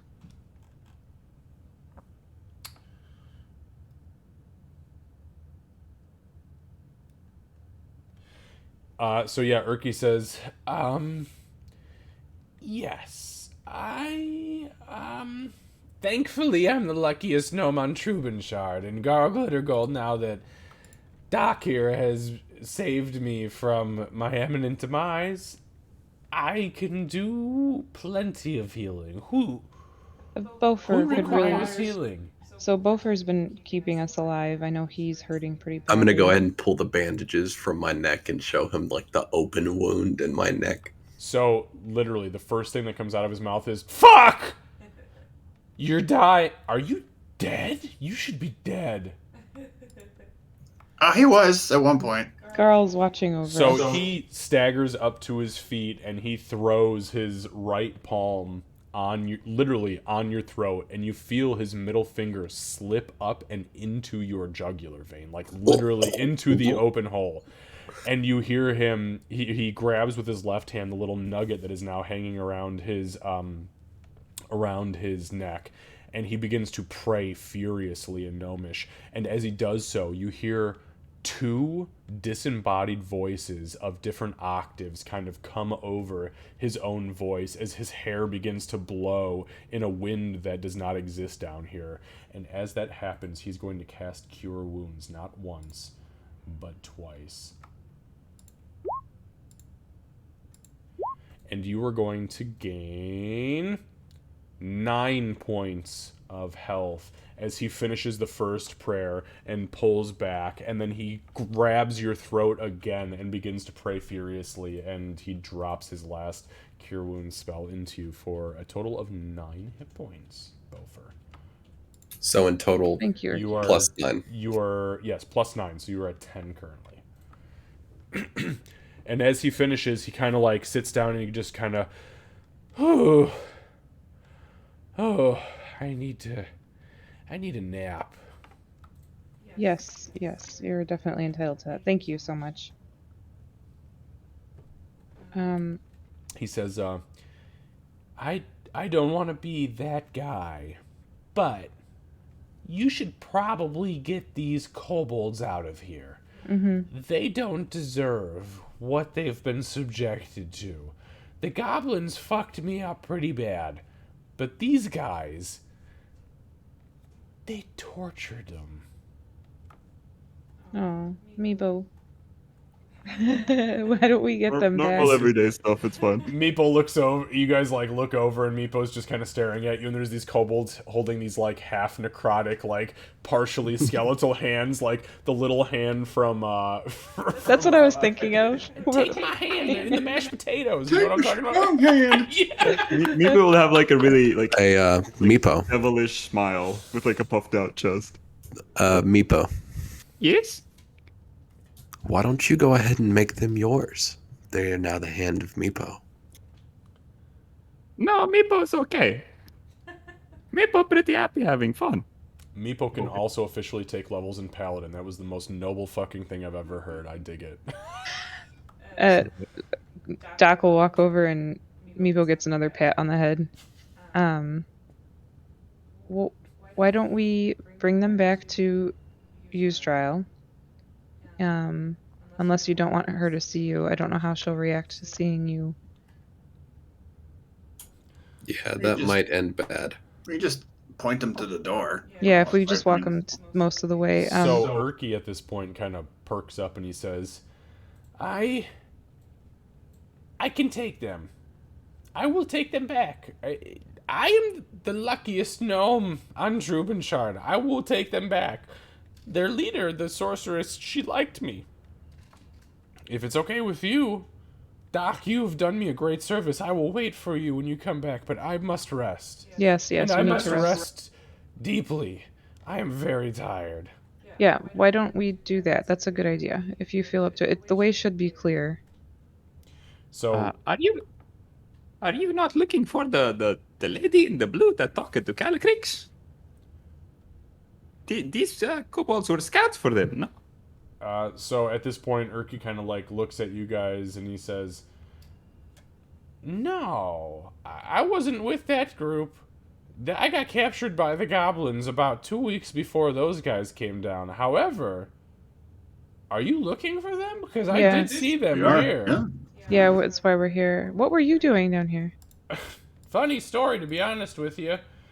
I had a vision from Garl Glittergold, and I was down here and kind of doing some investigating along the old road to find my fortune. The true nugget. The one true nugget, Doc. You know what I'm talking about. The one true nugget. Yes. I did not find the one true nugget. I found some very pissed off goblins, and they captured me. I'm still not sure that that's more than a story that we're told when we're growing up. Well, Garl, he led me to believe that it was otherwise, so I followed it. Well, I'll keep watching for it then.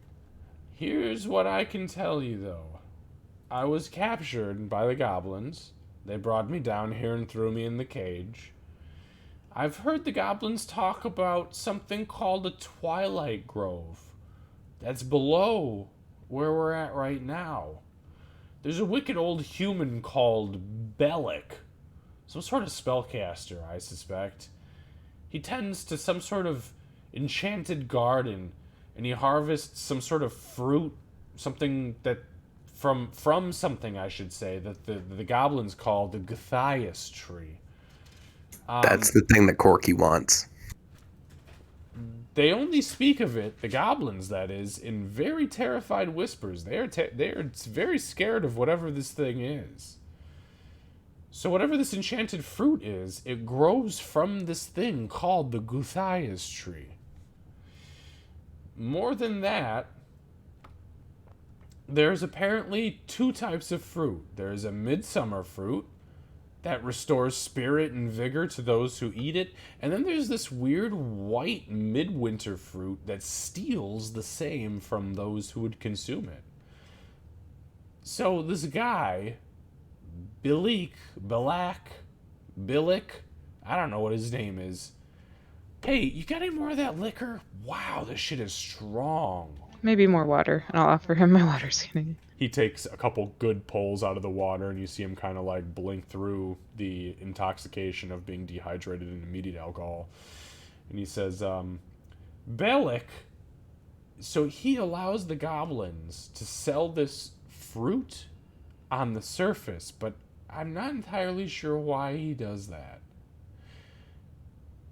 Also, the kids, so about a month ago, there was 3 kids that the goblins caught down here, and they were held captives in here for just a little while, but then they were taken away. Their names,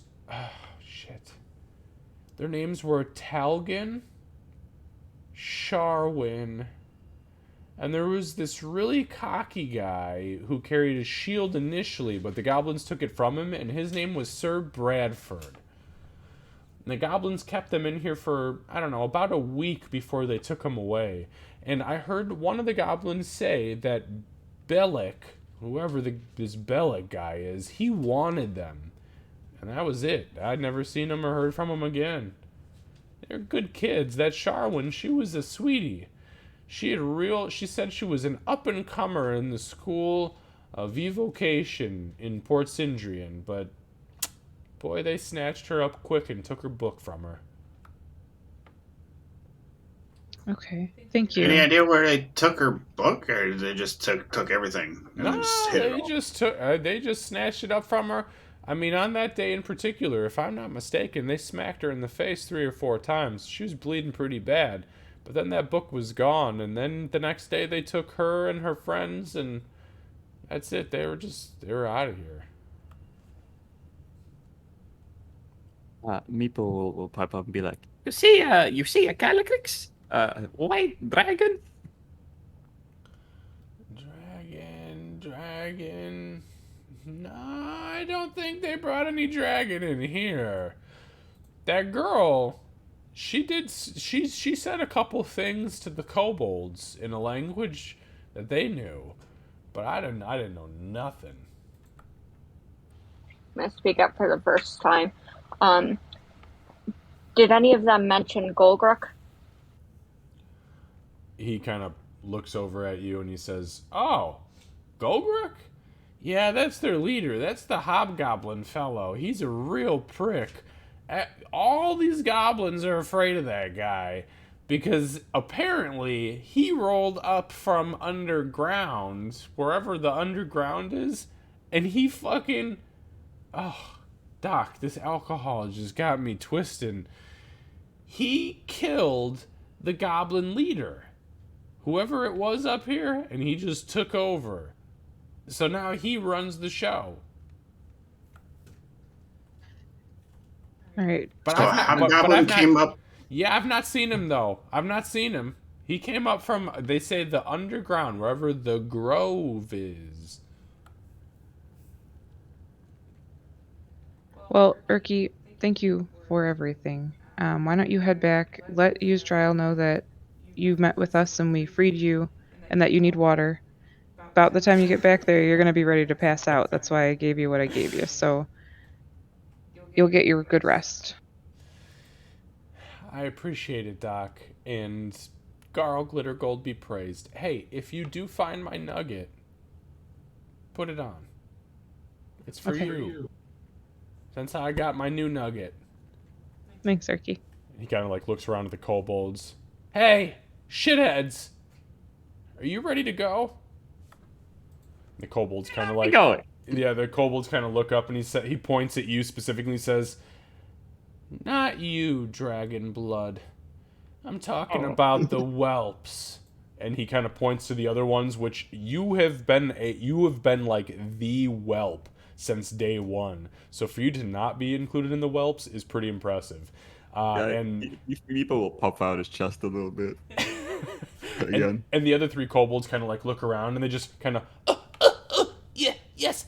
Let's get the fuck out of here. We don't want anything to do with this. Meepo, tell him to keep him safe. Honestly, they just run away. So Urki stands It's up. kobold type. So Urki stands up, and he kind of straps the shield to his arm, and he grabs this like spear haft as a club, and he just very confidently walks out, and the kobolds follow him out of here, and they go back down the corridor that had the caltrops, and they vanish out of sight. We hear like a yelp from one of them stepping in the caltrops. Oh, absolutely. At least 2 or 3. Like, they just did not know what to expect because they were dragged through here the last time. Also, y'all, I would recommend we take one of these manacles. Okay. Just in case. Because we might run across one of those goblins and maybe... goblins, they might tell us something. Alright, so you guys are going to take a set of manacles? Is that right? Yeah, who's gonna carry him? Who has the weight I think capacity? I think I have some room. Okay. Yep, so whoever's going to carry, just go ahead and add a set of manacles to your inventory. Okay, I'll grab at least one. Yeah, and there's 2 usable in here. After Meepo did his thing with them, there's 2 usable sets in here, so if you want to take them, they're 6 pounds each. They are intact. They are like fully intact manacles, so. All right, on that note, you got... I'm sorry, go ahead. I was gonna say once they're gone, I'd like to step through and see if there's anything else that would be indicative of how they might set up things, any other information I can glean from this room. Yeah, give me a survival check with advantage because you're a slaver. Sorry. I gotta constantly throw that at you. Oh, that's fantastic in itself. Okay, yeah. So it's very rudimentary. This was literally just a holding cell to forget about people that didn't fucking matter unless they were capable of ransoming somebody back to their tribe. This looks like the 2 skeletons that are sitting on the north wall probably weren't worth the ransom for Yggdrasil at some point in time, or whoever was in charge, and they just left them to rot and never thought twice. The tracks in and out of here are very bare. These guys, they were left to die. I mean, nobody gave a shit about them. They were worth copper to them. So a descriptor of she's doing this, she's not exactly emotional in general, but she's going to be like shut down completely, and she's just going through the motions and being professional and methodical about doing this, and is just kind of closed off even more so than she normally is. Okay, so yeah, you guys see she kind of like go throughout the room, inspect the skeletons, inspect the manacles, do a really solid once and then twice over to kind of glean any information that she can from what these goblins are doing here. So on that note, you guys, we are going to end here for tonight. I know it's 10:12. I'm sorry that we've kind of gone over what my regular time limit was. If we could play for fucking 10 hours every time that we game, you guys, I'm not kidding. You guys are a great group. Lucy, you have been nothing Such an awesome short addition. of fantastic. Yes, awesome. I mean, seriously, to bring Meepo back, I'm glad that you and I partnered throughout the week to get this worked out, because I was like, holy shit, yes, let's do this. So thank you, honestly, for not only making the commitment, because I know it's like 6 a.m. your time, and you're in Africa, and we all collectively here in America bless the rains. So Okay, I have a question. Yes. How long did it take you to study Meepo's voice? Like, how long did it take you to watch his episodes just to figure it out? To be honest, he probably has like solid 8 or 9 views on his episode 2 of me just going over his voice. For like Nice. 2 days. Wow. Oh, That's you dedication. nailed it, man. You nailed and it. it has been fantastic, and I don't mean that lightly. I mean that very seriously. Like, when you first came in, I was like, okay, I'm curious, because I've never seen Lucy's face, and B, I've never heard Lucy's voice, except for like once or twice, very, very briefly. So I was kind of confused about like what to expect, and then you did it, and I was like, oh fuck, that's Meepo. He did it perfect. Like what? Yeah, you absolutely nailed it. Yeah. Seriously. It was perfect. It was perfect. So Lucy, I know that we play late your time, so I really hope that we can make this continue to work through the end of this module, if nothing less. And just know that you are absolutely 100% welcome. This has been fucking awesome. Yes, thank you. Honestly, this has been the most fun I've had in a while. My first real Yes, D&D game. yes, Awesome. That is what I like to hear. That right Nice, there. welcome. Yes, that makes every second of everything 100% worth it. And thank you for being on board with playing Meepo. You, with your dedication to me kind of like retelling the Meepo story from my first campaign, and being willing to play Meepo now. I mean, this is...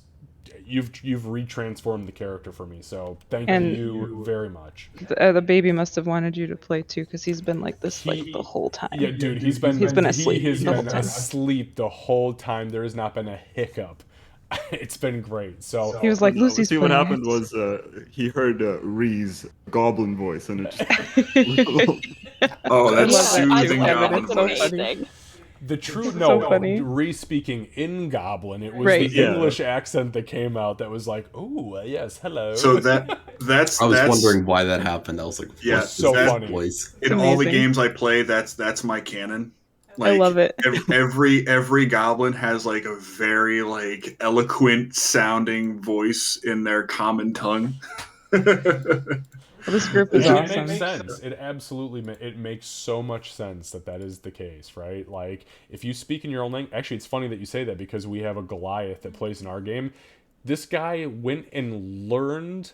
what is it? Norwegian. He went and learned... He took classes in Norwegian, and he only speaks it when he's talking in common.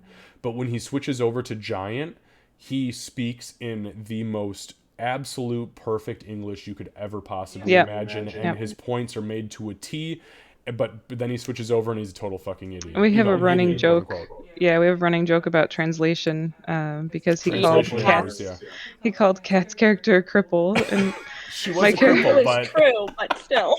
my character was the interpreter. She was like, "No, don't use that word. That's offensive." that's bad business. Yeah, this was this. Oh, go ahead, Kat. Or she. Sorry, crap. No, it's cat Nah, at it's this good. point. It's good. We got it.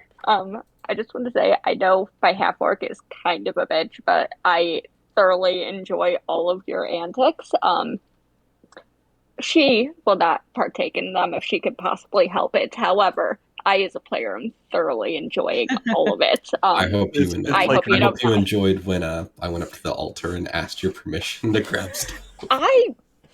If you would listen to me in the first place and not taken the damn thing, I wouldn't have fought the skeletons. Yes, but Listen now we to can me. raise the You told me to skeletons. equal exchange, so I equal exchanged. That wasn't exactly an equal exchange. No. I mean, to be fair, you said don't take the candle.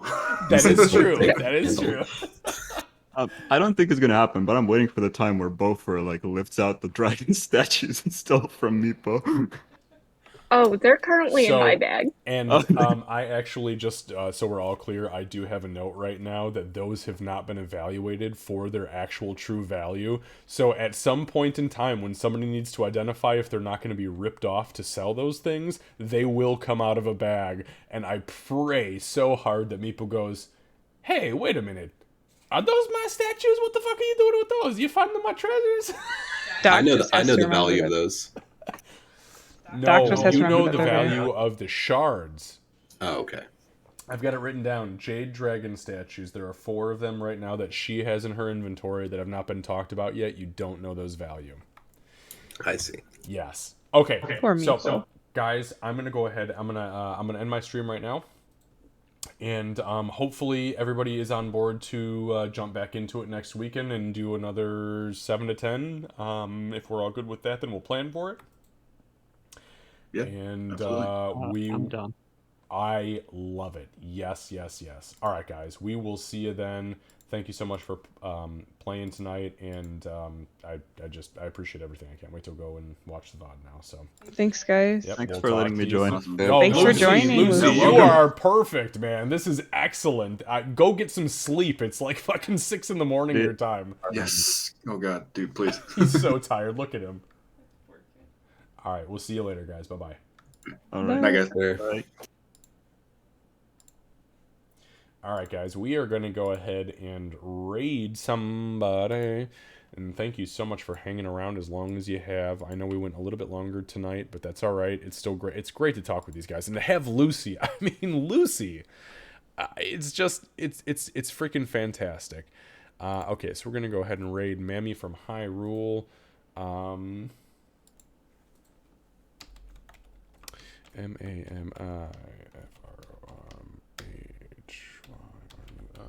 Seru and Tazen both here at the end. Man, thank you guys so much for being here. And yeah, okay, I'm sorry, Seru and Tazen both.